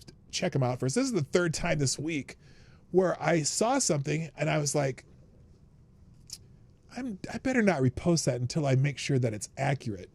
And even though the idea behind it is accurate, if the post is not accurate, you get caught up in people arguing whether or not that's a real picture rather than whether the information is real. The information is real, the picture is not. All right, couple articles. Eric Swalwell makes a bizarre threat against ICE agents and then calls them assholes. Let's listen to Eric Swalwell dipshit from California, talking about if he becomes governor, he's answering the question on how the next governor of California will protect Californians from ICE. First of all, this is ACN. This is an X account that's on the left. Why would you protect Californians from ICE? ICE isn't looking for Californians. Is that a good question? All right, here's Eric Swalwell saying some stupid shit. They're going to lose their immunity. They're not going to be able to drive. I will take your driver's license. Good luck walking to work, assholes.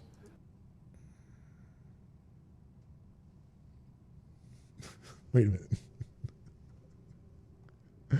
Wait a minute. They're going to what? He's talking about ICE agents. What? They're going to lose their immunity. They're not going to be able to drive. I will take your driver's license. Good luck walking to work, assholes. Also,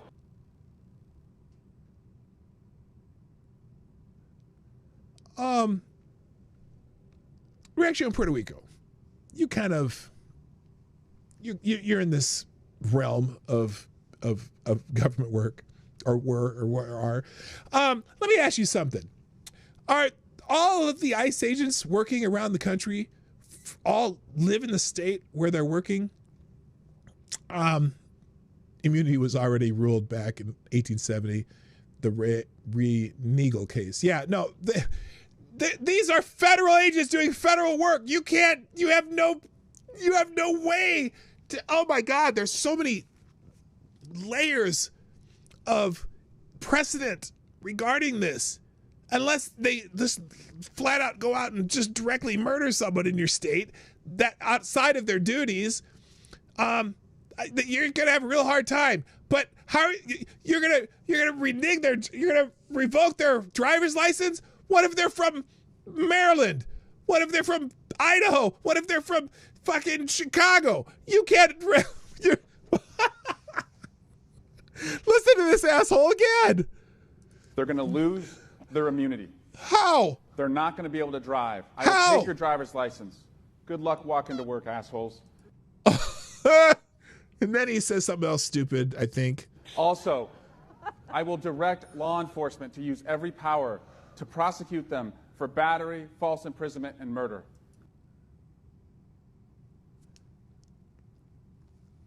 Under what law, Eric? You know me. Yeah, we know you. You're an idiot. Shy. You're not shy, but you're an idiot. The last 10 years, I worked on the Russia investigation with Adam Schiff. Failed Russia investigation. Failed. Nothing. You got nothing. What did you accomplish in the Russia investigation? Nothing. The second impeachment as a manager. I've got the second impeachment as a manager. What did you accomplish? He never left office. What did you accomplish, Eric? Only lawsuit that has survived this new presidency. It's me and the January 6 officers. Okay. That you just filed that. You just literally just filed that one. What are you going to do with, where's that going to go? It survived because you just filed it. Where's it going to go? Oh my God. I'm not naive about who he is. There's only one side of the ball to be on behalf of Californians when it comes to ICE, and it's offense. So this must be it's a governor debate because Tom Steyer's there, Tony Thurman. These are all people running for governor in California. I'm going to take their driver's license away. Good luck working. Good luck walking to work, assholes. Sir, I'm from New Mexico. I'm going to go home and drive in New Mexico to drive to work. Asshole. Next, Daily Wire, obviously a conservative outlet. Jacob Fry claims Minneapolis riots are about love, but videos tell a more violent story. Look, I don't like the headline. I don't like the headline because he didn't say the riots are about love. I'm pretty sure. but the protest, look, this is, I went through this during the 2020 riots and protests, right? Because out of curiosity, Lady Boomer and I went down to one of the George Floyd protests down in Minneapolis, down off of Lake Street.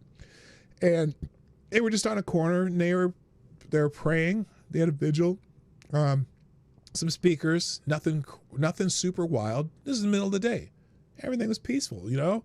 And we just went there out of curiosity and, you know, it was all good. Some people kneeled, all that shit. It was peaceful, right? During the day. But in the immortal words of Houdini, the freaks come out at night and start breaking shit and shooting fireworks at officers or whatever. So, and look, I'm pretty sure he didn't mean, I mean, he says it's about love, but, you know, it's a mixed bag when Jacob Frye opens his mouth. Minneapolis Mayor Jacob Frye claims that what's happening in the city, and as anti-ICE protesters and rioters flood the streets following the Renee Good shooting incident, is all about love. Well, let's see what he says. It's important to tell the whole country that this is not just about resistance here in Minneapolis. It's about love. Really? How are your police officers faring during this? Like, you know, because the local police were out there and they got chased away too. It's not about resistance? Are you sure about that? I'm sorry, I cut him off before he got to say his new tagline, so I'm going to start over. It's important to tell the whole country that this is not just about resistance here in Minneapolis. It's about love. We are showing something far more the fireworks and bricks of love. Powerful and consequential here, which is love. We are standing up for one another. You've got neighbors helping neighbors. You've got people uniting and coming together in this. To stop ICE from taking the rapists, murderers, and drug dealers and anyone else that, you know, because you're not cooperating on the tough stuff. The stuff that you're complaining, they said they were going to only take the criminals. Well, we asked you for the criminals, right? I don't like having ICE in here working willy-nilly. I'm not a fan of, you know, this kind of government action, but so you exacerbate it by not even giving up the ones that they asked you to hold. See, you're a big part of the cause of this. Because they said they want the criminals first, and they've asked you for specific criminals first, and you say, nah, we're going to let them go. You have to come get them yourself, because we're not going to help you. You're part of the problem there, Jacob. This beautiful way, and obviously, wait, what beautiful way? One another. You've got neighbors helping neighbors. You've got people uniting and coming together in this beautiful way. And obviously, we've got these threats out there from the federal government that were literally designed to intimidate Minneapolis residents, to intimidate me. But here's the thing. We're not going to be intimidated. We've got this beautiful city full of extraordinary people. I have never been prouder to be from Minneapolis.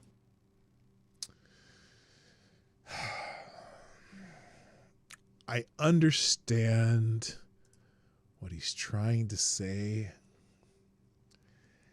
It just doesn't match the reality on the ground. Is this love? This guy's wearing a shirt that says freedom on the back. This feels like love to me. Oh. Can you feel the love? Can you feel the love? There you go. I got you. Get your ass up out of here. Feel the love. Oh.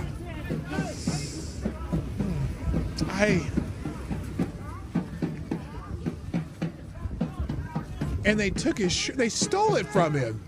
They even stole it from him. That's the highest form of love. Oh my goodness.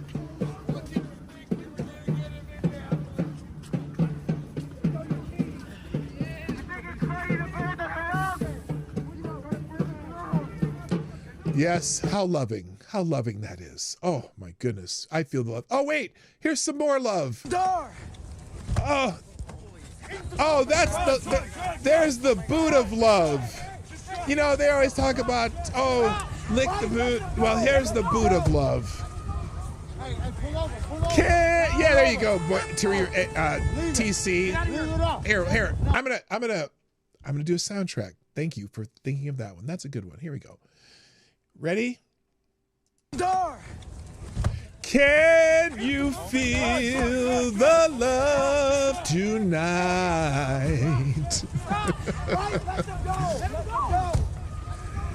My love, there's only you in my life, the only thing that's right. My first love, you're every step that I take. Can you feel the love? Oh my goodness. Let's see if there's another one. Oh, here's some more love. Guys just eating at a restaurant, some tech workers. And oh no, they're protesting the tech workers. Are they going to come in the restaurant and harass them? This has got to be the funniest thing I've ever seen. I know, it's like, you feel like a zoo. I've never. Oh, now they're blowing whistles and wow. Do you feel the love? Oh, you feel the love. So clear. God, I want to go somewhere and just dress, you know, and just, I want someone to come harass me so I can just fucking laugh at them. I'm just be like, you're idiots. What are you talking about? You're a fucking idiot. What? We do custom apps for a whole bunch of companies around Minnesota and the country. Why are you filming us? All right, I'm going to stop this one. Do you feel the love in all of those? Do you? Next one. Oh, that's just Ace of Spades blog. We'll set this up. So you have this at the end. It'll be in the links today for today's aggregator. There's so many articles I could have pulled up today. We'll do a couple more and then we'll watch a couple more videos and then get the hell out of here. Let's see. We did that one. What's this one? Oh, socialists planning to replicate Minneapolis chaos to combat ICE sweeps in New York City. This is now look at this. We have the sign of love. ICE will burn. New York City socialists are marshaling an army of more than 4,000 activists to form rapid response brigades to disrupt federal immigration enforcement in an expected crackdown on illegal aliens in America's largest city. According to a report on Sunday, Sunday's New York Post, Mayor Mondani's comrades with the Democratic Socialists of America revealed their disruptive mission against immigration customs enforcement, also known as ICE, activity during a monthly meeting earlier this week of the Chinese Communist Party-linked People's Forum. Oh, fan-fucking-tastic. Quote, as we've seen in other cities, we still anticipate a big wave of federal immigration enforcement, a DSA leader who only identified herself as Marina. Oh, don't use my granddaughter's name. Told the crowd of more than 100 members, according to the Post. She added, it can be confusing. It can be scary. It can be kind of uncertain what's happening in New York right now, but we want to be on our front foot if and when it does. The New York City chapter is training 2,000 DSA members and another 2,000 non-members, along with activating 50. I wonder if, like, you mean the guys who wear the black mask and black clothes and black sweatshirts and black boots, like those the ones you're training? The guy who want to, curb stomp people, activating 50 additional trainers, according to the Post. The group is also beefing up staffing of its ICE hotline to operate around the clock. The group apparently is looking for multilingual volunteers as well as deal with immigrants who have arrived illegally from distant countries and settled in New York. If you speak Pular, if you speak Creole, if you speak Fulani, why Creole? Creole is fucking New Orleans. They're Americans, dumb shits. Although I suppose Creole is spoken in some islands or some shit. I don't know. Creole, if you speak Fulani, that's like Nigeria. Come find us, urged the leader. We really want you on the team. The group did not estimate what the operations will cost, but it doesn't matter. Member funded. Hell, they got all kinds of NGOs that'll fund them. They don't have to worry about that. They got millions of dollars from the Open Society and the Ford Foundation and all these motherfuckers. They don't have to worry about funding. God. Wait, this is really important though. The majority of the crowd of mostly white. You're fucking a white male! Gen Z socialists said they were the first timers galvanized by the death of Renee Good, the 37-year-old Minneapolis mom fatally shot by an ICE agent during a confrontation earlier this month. The anti-ICE group Good was a part of was trained to, quote, resist, end quote, immigration crackdowns and a model for combative Minnesota tactics they hope to bring to Gotham, aka New York City. These people are nuts. I'm sorry. I get it. A lot of these cities would do well to just help them with the criminals. Then they would look, if the cities would just help them with the actual criminals that ICE is asked to put a hold on. Because remember, said we're trying to get rid of the worst of the worst, the criminals. If you just cooperate with that, ICE would have enough work on their hands that they wouldn't have to do crackdowns in your city because they'd have, it's 470 in Minnesota they've asked for that they've denied. How they could have produced all those and you wouldn't even need them to have to go to door to find them. Not door to door, they go to locations. Thank you, Reaccion Puerto Rico. CNN riding with ICE in 2016. Well, we'll watch that one too. Thank you. Thank you, man. Appreciate it. Legal insurrection, Maine. And now Maine is also maybe the next Minnesota in its war on ICE. There's some candidate for Congress there who is trying to gear up people in Maine for the same thing. Maine is now exhibiting the same early stage warning signs that preceded Minnesota's rapid descent into open conflict with federal immigration enforcement. What began in Minnesota as rhetoric and resistance language from elected officials quickly escalated into coordinated obstruction, organized street confrontations, lawsuits against the federal government, and ultimately violence against immigration and customs enforcement agents. Maine's trajectory, driven by policy decisions and internal directives from the Secretary of State's office, closely mirrors the same path. The flashpoint in Maine centers on Secretary of State Shenna Bellows, who abruptly revoked confidential license plates used by undercover federal law enforcement vehicles. That's interesting. These plates are a long-standing safety measure designed to prevent agents from being identified, tracked, or targeted while conducting sensitive operations. Federal officials were notified of the change without prior consultation, prompting immediate concerns from multiple agencies. Supervisory Deputy U.S. Marshal Ryan Guay confirmed the scope of the disruption. Quote, I have received several inquiries from other federal law enforcement agencies that are now facing the same issue when they are trying to renew their undercover vehicle registrations. These people are insane. What? PDawgKnight, why can I not do a clip? I'm not what are you asking me? I haven't gotten that far. And guys, look, if you guys send me something and I don't get to it right away, it's not that I'm trying to ignore you or trying not to do, not trying to accommodate everybody. I just have a long list of things I'm getting to now, and I try to get as much as I can in. And if I don't, maybe I'll get in next time. But I prepare myself with tons of stuff in advance. So when I get to my DMs, I'm going to look to see what you guys have sent me and try to get it in the end, especially today since I don't really have time limits. So just be patient. What? Wait, no, she wants to know why the option to clip the stream isn't there. Oh, what? Oh, I have no idea. Is that what you meant? I was confused. My bad. Why can't I not do a clip? I don't know. I don't have that restricted at all. I'll have to go check my settings. My apologies. I thought you meant you sent me something I haven't played. I'm like, no, I'll play stuff if I have time.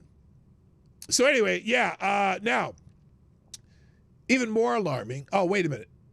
Oh, the longer statement was released on Twitter X. New. In advance of rumored ICE surge into Maine, Secretary of State Shenna Bellows is taking steps to expose the locations of federal law enforcement. She made me go to jail. Federal agencies, U.S. Marshal Service, etc., have been informed that their license plates will no longer be confidential. Even more alarming was what would happen the same day the confidential plates were revoked. Bellows issued an internal email instructing state employees to actively monitor ICE activity and report it directly to her office, not only inside government buildings, but in the surrounding areas as well. If you see ICE in the area in which you are working, please report that right away. The email effectively transforms taxpayer-funded state employees into a surveillance apparatus aimed at federal law enforcement. This is not passive non-cooperation. It is active intelligence gathering against ICE, precisely the environment that allowed Minnesota activist networks to flourish. Legal Insurrection documented how similar rhetoric and signaling from Minnesota officials emboldened activists to interfere physically with ICE operations, culminating in organized efforts to identify agents, block enforcement actions, and de-arrest detainees. What the Renee Good case ultimately revealed was a well-worn strategy: delegitimize law enforcement, distort the facts, and inflame public emotions before the truth has any chance to surface. Yeah, they don't want to do that. Oh my God. Oh my God. That's bad. That is bad. That's bad. And that's, look, that's active obstruction of the federal agents, and that is definitely against the law. That's definitely against the law. And then when they arrest her, they'll be like, this is Nazi Germany. Broke the law, bitch. I don't want them to have to do this stuff. I'm not a fan of this crackdown stuff. But God, it's the function of our democracy that Barack Obama said was very important. You remember that when Barack Obama said this was very important? Did you guys forget that Barack Obama said this was very important? Good God. By the way, the New York Times has an X page, X whatever, and it seems really weird as I scroll through the New York Times X page. They haven't said anything about this. They haven't said anything about the church. There was a high-speed rail crash in Spain. So far, there's the death toll's 39 people. It's awful. It's sad.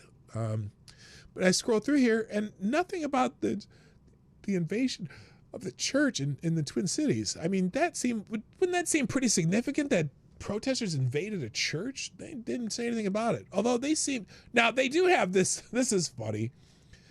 They have this thing new from the New York Times visual investigation team, detailed second-by-second video analysis of all the video footage from the killing of Renee Good in Minneapolis.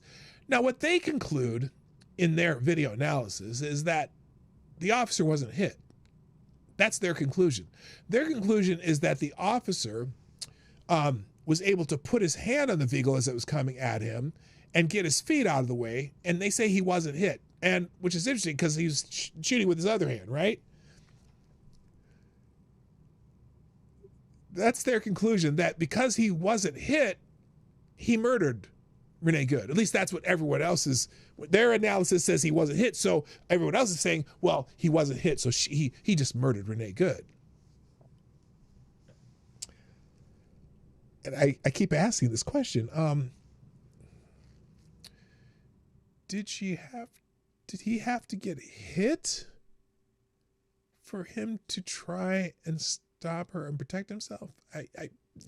Legally, look, I wish she wasn't dead, man. I wish she hadn't driven ahead. She does not deserve to be dead. She deserves to be in front of a judge for obstructing, federal law enforcement. But it doesn't matter what her intentions were.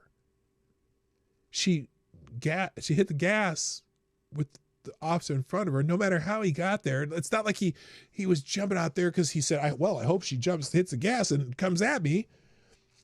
it doesn't matter what the intention was. His reaction is to the potential death or bodily harm to himself.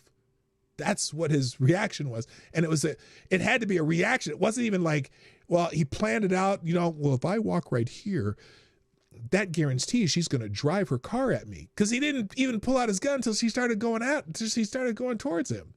He pulled after she started moving forward. He didn't pull his gun out while she said, oh, something, whatever he talked to her about when he walked around the car. He didn't pull out his gun when the wife was chirping at him, because he didn't say anything at all. He just walked around and took his video. Well, if he was going to murder her, why didn't he pull out his gun any of that other time? Though he could have had his gun out shooting when he first saw her, but he didn't. The only time he pulled his gun out when the vehicle started moving at him. So I don't know that it matters if he was hit, if he was near miss, if he was run over. It doesn't matter. None of that matters. It doesn't change the scenario. I don't understand. It's terrible. It's terrible that she's dead. It's terrible for her family. It's terrible for her kids. It's terrible for the people who love her. It's terrible for her friends. It's terrible for our communities. That someone's dead because of the action she took. He was hit. They have a great aerial view. I haven't seen the aerial view. The aerial view is, I think, generated though. But either way, it doesn't matter if he was hit. That doesn't change anything. She drove at him with a 4,000-pound vehicle, and that's all there. And that's what he felt. All right, back to videos here. We did the Nick Sorter one. Oh, yeah, baby. Thank you, Gunfox61, dropping a Hamilton in the tip jar with another article. We'll get to that in a moment. Thank you, sir. The left now want to have a civil war. Oh, God. We'll link that one up here. We saw the Nick Sorter one. I have this one. Wait, what happened there? No! I don't want to... Okay, I don't want to... I don't want to hear... What's her name? Who sings that song? Who sings the song Unstoppable? She's the one with the wig that one's black side, one's white side, and the hell's her name? Anyway, I don't care. Here we go. Oh, that's Black Eyed Peas. What's this? Oh, here's the, is this the one you sent me reaction on, Puerto Rico? Kick streamer Connor gets mistaken for ICE agent in law enforcement. Oh, this is another one. Boy, they are out to get anybody they think might even resemble ICE agents. Oh, this one's yours? This one, the Kick one? Okay, thank you, Avocado Stiavli. Here we go. This is a streamer on Kick. What's up? Hi, are you law enforcement? Huh? Are you law enforcement? Are you law enforcement? No, why? Are you law enforcement? No, why? Are you law enforcement? Bro, is this a simulation? How many times? Oh, is this like one of those ICE things or something? Cool, thank you. Good to know. Are you law enforcement? I'm just gonna grab your card here. Okay, yeah, go ahead. Yeah, it looks like you're law enforcement. Yeah. I'm just gonna make sure. Okay, yeah, go ahead. It's one of those people, dude. How long does this go? This is 7 minutes. Still saying it. How'd you know, dude? Hi, do you have your flashers on? How'd you know I was law enforcement? What gave it away? Your blue lights were flashing, friend. Oh, no way, dude. Look at her vlogging away. Look at her. She thinks she's onto something. Look at her. Oh my God. Look at her. She thinks she's onto something. Okay, this is hilarious. She thinks she's onto something. Look at her. My blue lights were flashing, by the way. Let's see my blue lights. With a fucking mannequin in the front seat. That is hilarious. That's hilarious. Did more people come? You're going on Facebook. They think you're ICE. Bro, that's hilarious, bro. See, sometimes the content just comes to you, bro. Oh, there she is. There she is. There she is. There she is. Oh, she's walking away. How retarded do you feel right now? I don't know. How retarded do you feel? Are you even allowed to say that word? Are you allowed to You just said that word. You just said the R word. That's not going to sound good on your Facebook post. By the way, there is a mannequin in the front seat. I'm live on kick.com/Connor. I'm not a cop, retard. So yeah, give me promo. Kick.com/Connor. Kick.com/Connor. Kick.com/Connor. How retarded do you look and feel right now that I'm not a cop? Kick.com/Connor, retard. This is For the fact that hilarious. she said I saw your blue lights when they're gray, when they're yellow, flashing is hilarious. She's still there just recording. Look at her. On Venice Boulevard. Says the owner of the property wants. Does she just keep doing this for how long? The person on site is a termite guy, and he's allowed She to be still there. thinks he's a cop And or there's a follow-up. ICE, whatever. Why is she? Oh my God! What kind of car is this guy? I wonder what kind of car he's Hey, driving. since you don't know your colors, I'm gonna put my lights on again for you. I want you to see if you see any blue. You see any blue or not? Are you the guy that was like calling me the R word? Oh, you can't do that now. You already said it. I got it clipped. Kick.com/Connor. If you want to see her say the hard R.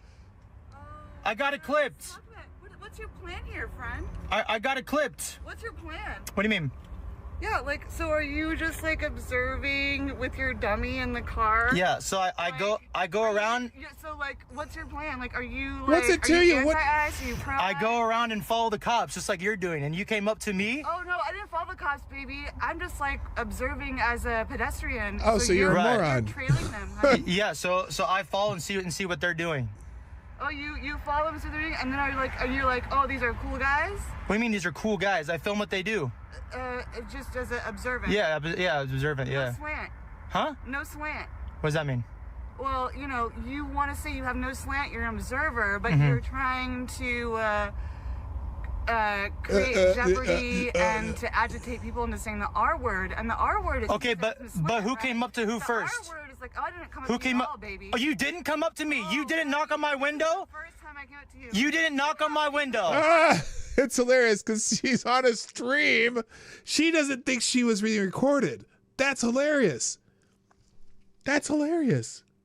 Wait. You didn't come up to my window and knock? You were in the path, my darling. I was in the path. I was on the side of the road. Oh yeah, in the path of me just. And you trying to, knocked like, on his take a little- window. Oh, what's it?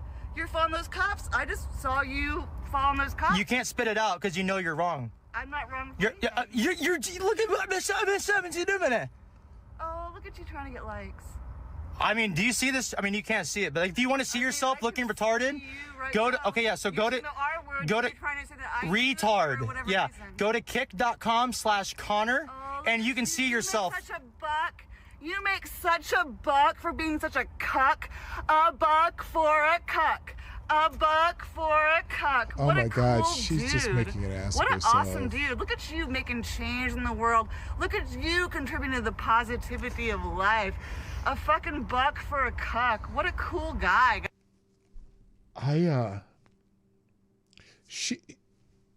She should be slinking away right now. Does she not know that he's filming her the whole time? She must not. She must think that because she came up and changed the story. Guys, really, this is the guy that you should be looking at right now. What a cool dude. What a cool guy. Let's get his license plate. What a cool guy. What a cool guy. Wow. What a cool guy. Yes. Man, this should be your role model, little boys. This little man Oh who my lives in his God. mother's basement, Hi, Jess. plays How you video doing? games and cosplays is somebody who goes out. I actually I opened gotta Pokemon stop. cards. I should probably stop swearing now. Oh my God. This is insane. I don't play video games anymore. Car. What a cuck for a buck. Cool story, bro. Lame as fuck. Oh, Lord. Thanks for the. All right, I'm gonna leave it. I'll leave it in the links if you want to watch the rest of it. And finally, this is what Gunfox sent me. New Hampshire Episcopal Bishop bishop warns clergy to prepare for new era of martyrdom.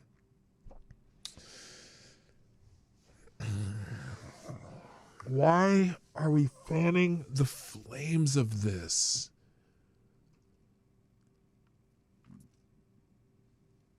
New Hampshire Episcopal bishop is attracting national attention after warning his clergy to finalize their wills and get their affairs in order to prepare for a new era of martyrdom.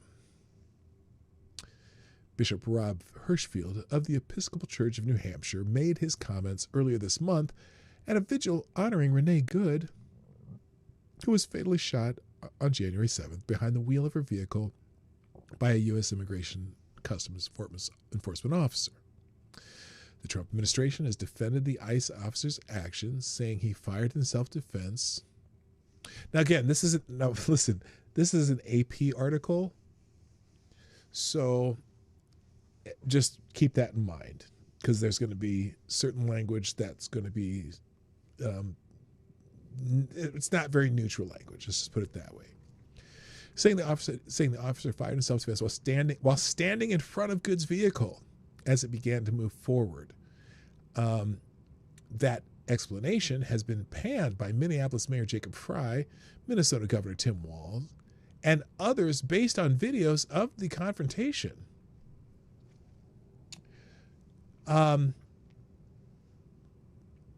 It's interesting that they decided who's disputed that.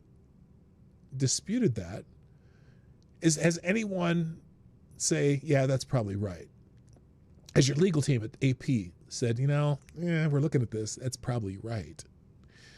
Hirschfield's speech cited several historical clergy members who had risked their lives to protect others, including mentioning New Hampshire seminary student Jonathan Daniels, who was shot and killed by a sheriff's deputy in Alabama while shielding a young black civil rights activist in 1965.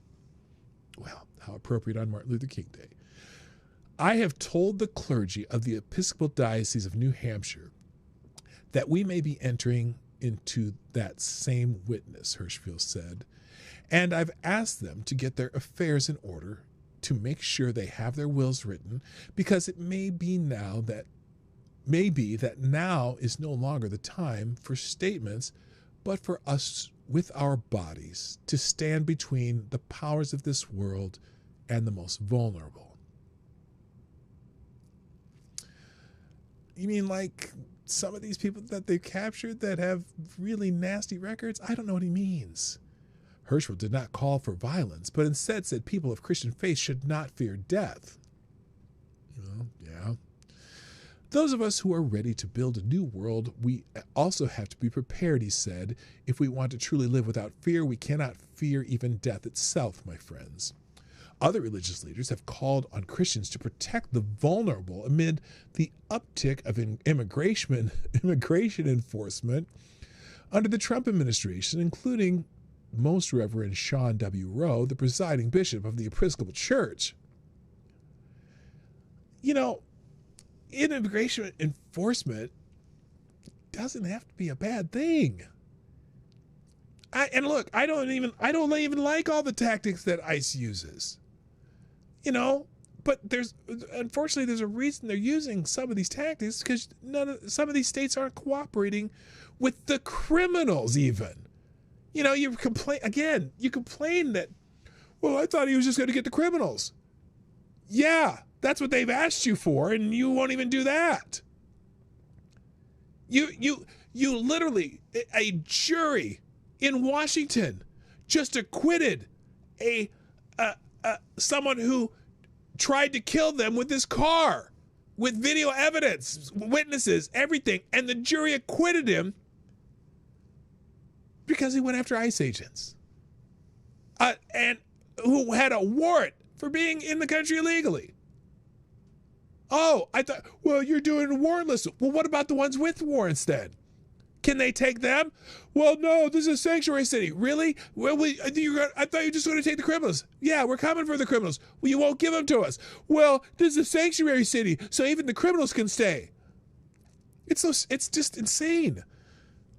Quote, We keep resisting, advocating, bearing witness, and repairing the breach. What about the breach of the criminal that killed the 15-year-old? Is that a breach? Are you protecting him too? Oh, well, I get it. The church is there to protect sinners, but to that extreme? Why don't you pray to them when they're in prison or being deported then? We keep sheltering and caring for those among us who are immigrants and refugees. Well, they're not immigrants if they're not here legally. They're trespassers. Immigrants go through a process. Immigrants are refugees because they are beloved by God, and without them, we cannot fully be the church. I'm pretty sure you're the ones to be the first one to talk about separation of church and state. In Minnesota, Right Reverend Craig Loya urged people not to meet hatred with hatred, but instead focus on love in a world obviously not fine. Yeah, we saw some examples of the love. We are going to make like our ancient ancestors and turn the world upside down by mobilizing for love, he said. We're going to disrupt with Jesus' hope. We're going to agitate with Jesus' love.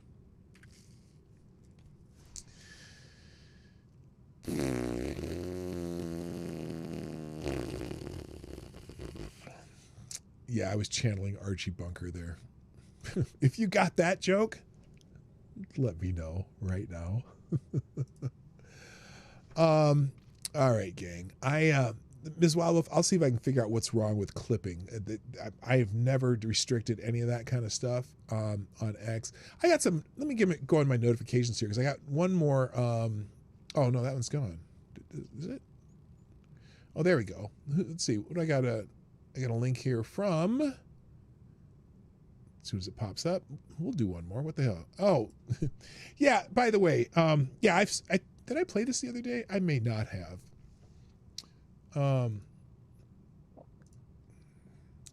This is just a refresher course on what it's like during the Obama administration when ICE was going around and kidnapping people, right? Right? Oh, wait, this is the wrong one.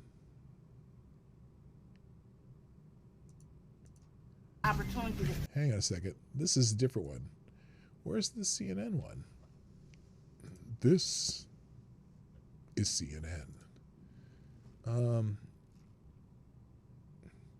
Oh, this is. Oh, here it is. Wait, this isn't that, is it? Ah, here it is. Let's watch how CNN was treating this during the Obama administration. Hang on. I'm gonna put it towards the end here. Here's how CNN was dealing with ICE during the Obama administration. Let's just take a look. Just before the sun rises in the Windy City. Oh, Chicago. Immigration and Customs Enforcement agents fan out across Chicago to arrest criminals in the U.S. illegally. Tech 1, Tech 2, Tech 1. Wait, did she call them criminals? I wonder why they call them criminals. CNN was granted exclusive access to witness some of those raids. Oh, CNN did a ride-along. A day with ICE in the sanctuary. They did a ride-along in a sanctuary city of all places. My God, what's going on here?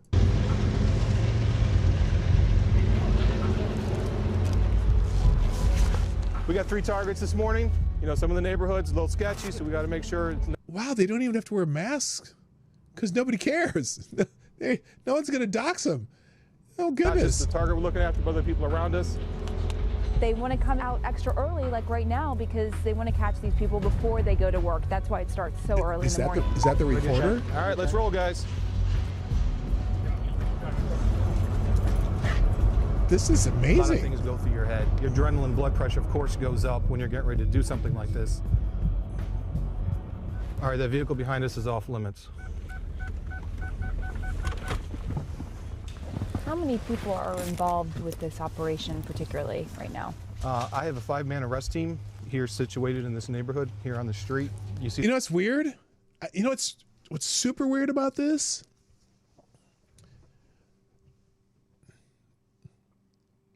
Nobody's following them. Where's the response team? Where are they? Where's the response team that's out there monitoring them and taking video and you know, maybe park sideways in the street? Where are they? The stoop going up, I have a couple guys sitting right inside that stoop. This is part of what we do. Keep eyes on somebody and try to be as covert as we can. There we go. Is that him in white? This may look organized, but in this moment, confusion. There's always challenges we face when it's dark, somebody looks very similar to an individual. He just said, ICE agents you got me. mistakenly arrest the target's brother. In the process of talking to him in the vehicle, brother. He then said, oh no, I'm actually so-and-so. Who you're looking for is over here, this other address. He led us to that address and we were able to actually arrest the individual we were looking for. Wow. There's no protesters. Oh, they're getting me with music on this. Okay, wait a minute. 2011, Cook County passed a law to ban cooperation between local law enforcement and federal immigration officials, citing liability concerns. Yeah, I'm sure that's it. I'm sure that's it. Liability concerns. Okay. The county says prior to the sanctuary law, ICE was deporting people for minor infractions. Yeah, you mean like being here illegally? I don't know. Crossing the border illegally? I don't know. Minor infractions, and that's part of it, isn't it? ICE says the county ordinance creates a danger to the community by releasing undocumented criminals back into our streets. Yeah, kind of does, doesn't it? 22nd Street. Next target, somebody that did an excess of 10 years for narcotics trafficking. He's also been arrested for DUI. We also may be attempting to criminally prosecute this individual because he was previously removed from the country, which is a federal felony. So yeah, now it becomes what, 5 years or something there, maximum 2 years, 5 years. I don't remember. It's a felony if you come back after you've been deported. You have evidence, right, that he's using a fake identity, or? That is correct. We believe he's been using a U.S. citizen's identity to live and work. He has an Illinois driver's license. Immigration and Customs Enforcement just arrested its second target. It has had surveillance on this person. Still no protesters. I can't figure this out. This individual was incarcerated. Where are the protesters? Where are the ICE He was watch? released without notification to ICE. Gosh, this is terrible. If we had been in the jail like we were prior to the 2011 ordinance, we probably could have arrested the individual at Unbelievable. Jail, I can't figure it out. Safe and secure location. He's going to be processed. They're going to fingerprint him. Where are the comrades? Where are the comrades? Ask him questions, and there's a whole process that goes into place before. And she seems so calm. You'd think she'd be a little more angry, kind of Don Lemony. You know what I mean? Anyone is deported back, including seeing a judge. We're cutting through because the highway's still backed up. Did they always see a judge though? This third target, he has an unauthorized use of a weapon, which was a firearm. He has a couple DUIs. He is a criminal. He has an extensive criminal history. And by taking him out of the community, it's making the community safer. And that's ICE's purpose, is to focus on Mama, I'm coming community safety by taking these recidivist criminals out of our communities. Any weapons on you? No. We got a warrant for your arrest. So we got here, and there was a lot of action almost immediately. We came in, saw the individual. He's a hard-working man. He's got dirty hands. He was able to come out of the business for us. We were to apprehend him without incident. At the same time, we also brought out his brother. Who, wow, nobody protesting. Nobody stopping the street. We were able to run no one screaming at him. No one looking in their windows. Are you law enforcement? Are you law enforcement? Are you law enforcement? Fingerprint scanner. He did have a hit with DHS, so he's been previously encountered, I believe, by the Border Patrol. So we're going to take him to the office and verify what criminal history he has, and we'll go from there with him. At the same time, when an individual run out the back of the business and started to jump fences, officers pursued him. We're able to apprehend him. Wait, not with a warrant? They just chased a guy who was running? How do you know he wasn't just trying to get some exercise? Well, the thing is, I gotta look out for my kids. I just don't want to leave my family alone. That's one of the main reasons. What do you think about what ICE is doing to get criminal undocumented immigrants off the street? That's good. We really appreciate that because, I mean, sometimes they get people that they're not doing anything. And we come over here for the same reason, to work. not to go ahead and break houses, break cars, nothing. All right, take care, sir. He's just saying he was scared and ran from the cops, but that's why we want to encounter him, see what's going on, see what the story is. He's not a priority. We haven't encountered him before, so we're going to let him go on the spot. So that's one of the beautiful things that some of the technology we're trying to deploy is to be able to do some of the screening right here instead of dragging everybody back to the office. And it worked out great this particular time. Gosh, they're just... This is so intense. I just can't believe how tough it is. And all these protesters are killing me. I don't know how they do their job with all these protesters running around them. This is the ICE processing facility right outside of Chicago. All the targets that were arrested are brought here. They are fingerprinted. They fill out paperwork. They answer any questions from the agents. Here's what you're going to ask for. I requested here before the... There's only a couple seconds left. I can't even watch anymore because it's just annoying me. It's just annoying me. And it's sad that, again, I wish ICE were only going for the criminals. You know what I mean? Oh, one more. Oh, this is Reaction Puerto Rico sent me this one too. So apparently now, there are some protesters who are just going into random businesses and demanding that the businesses speak up about this topic. And so here's some people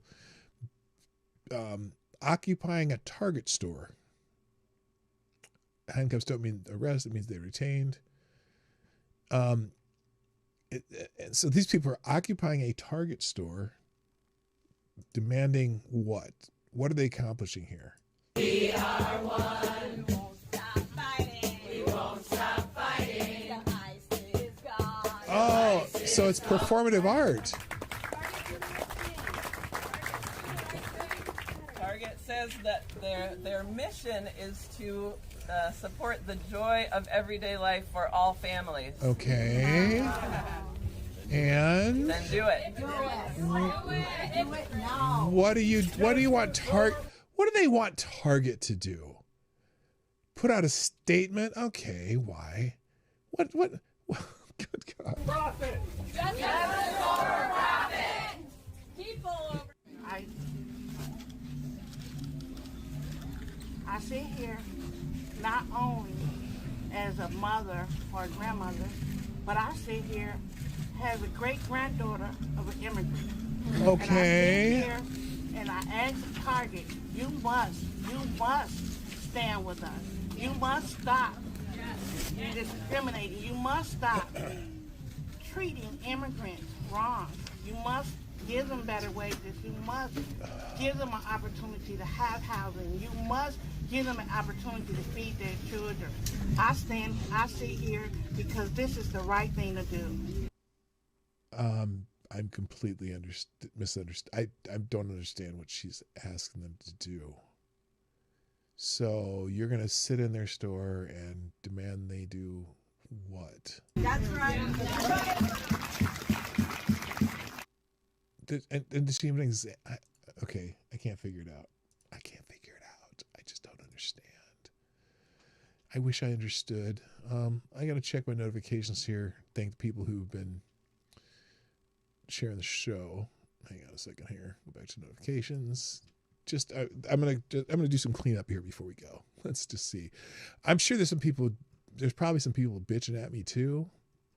But let's go.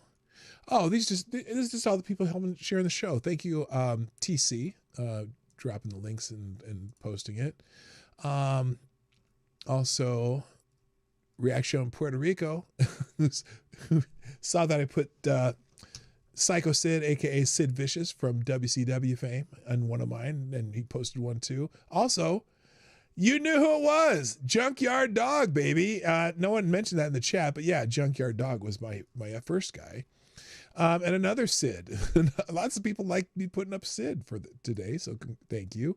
And then Reaction, what are these? Are these just more stuff? Oh yeah, we did the Target one. And what's the other one here? Did we do this one? What is this one?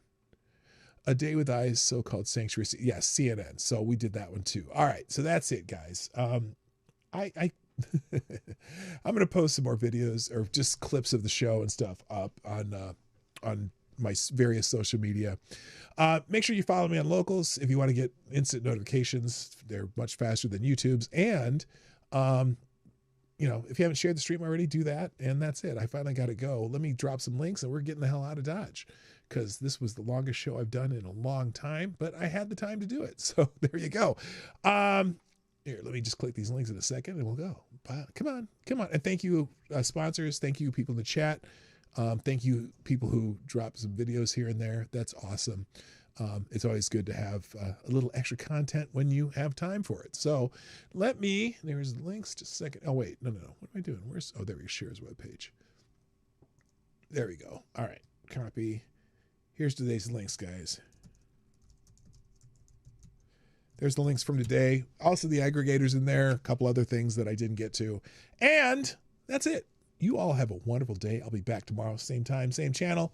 I'll probably be late tomorrow, though. Thank you. Have a great day. My name's Dawg Knight, and I am out of here. Bye. Bye.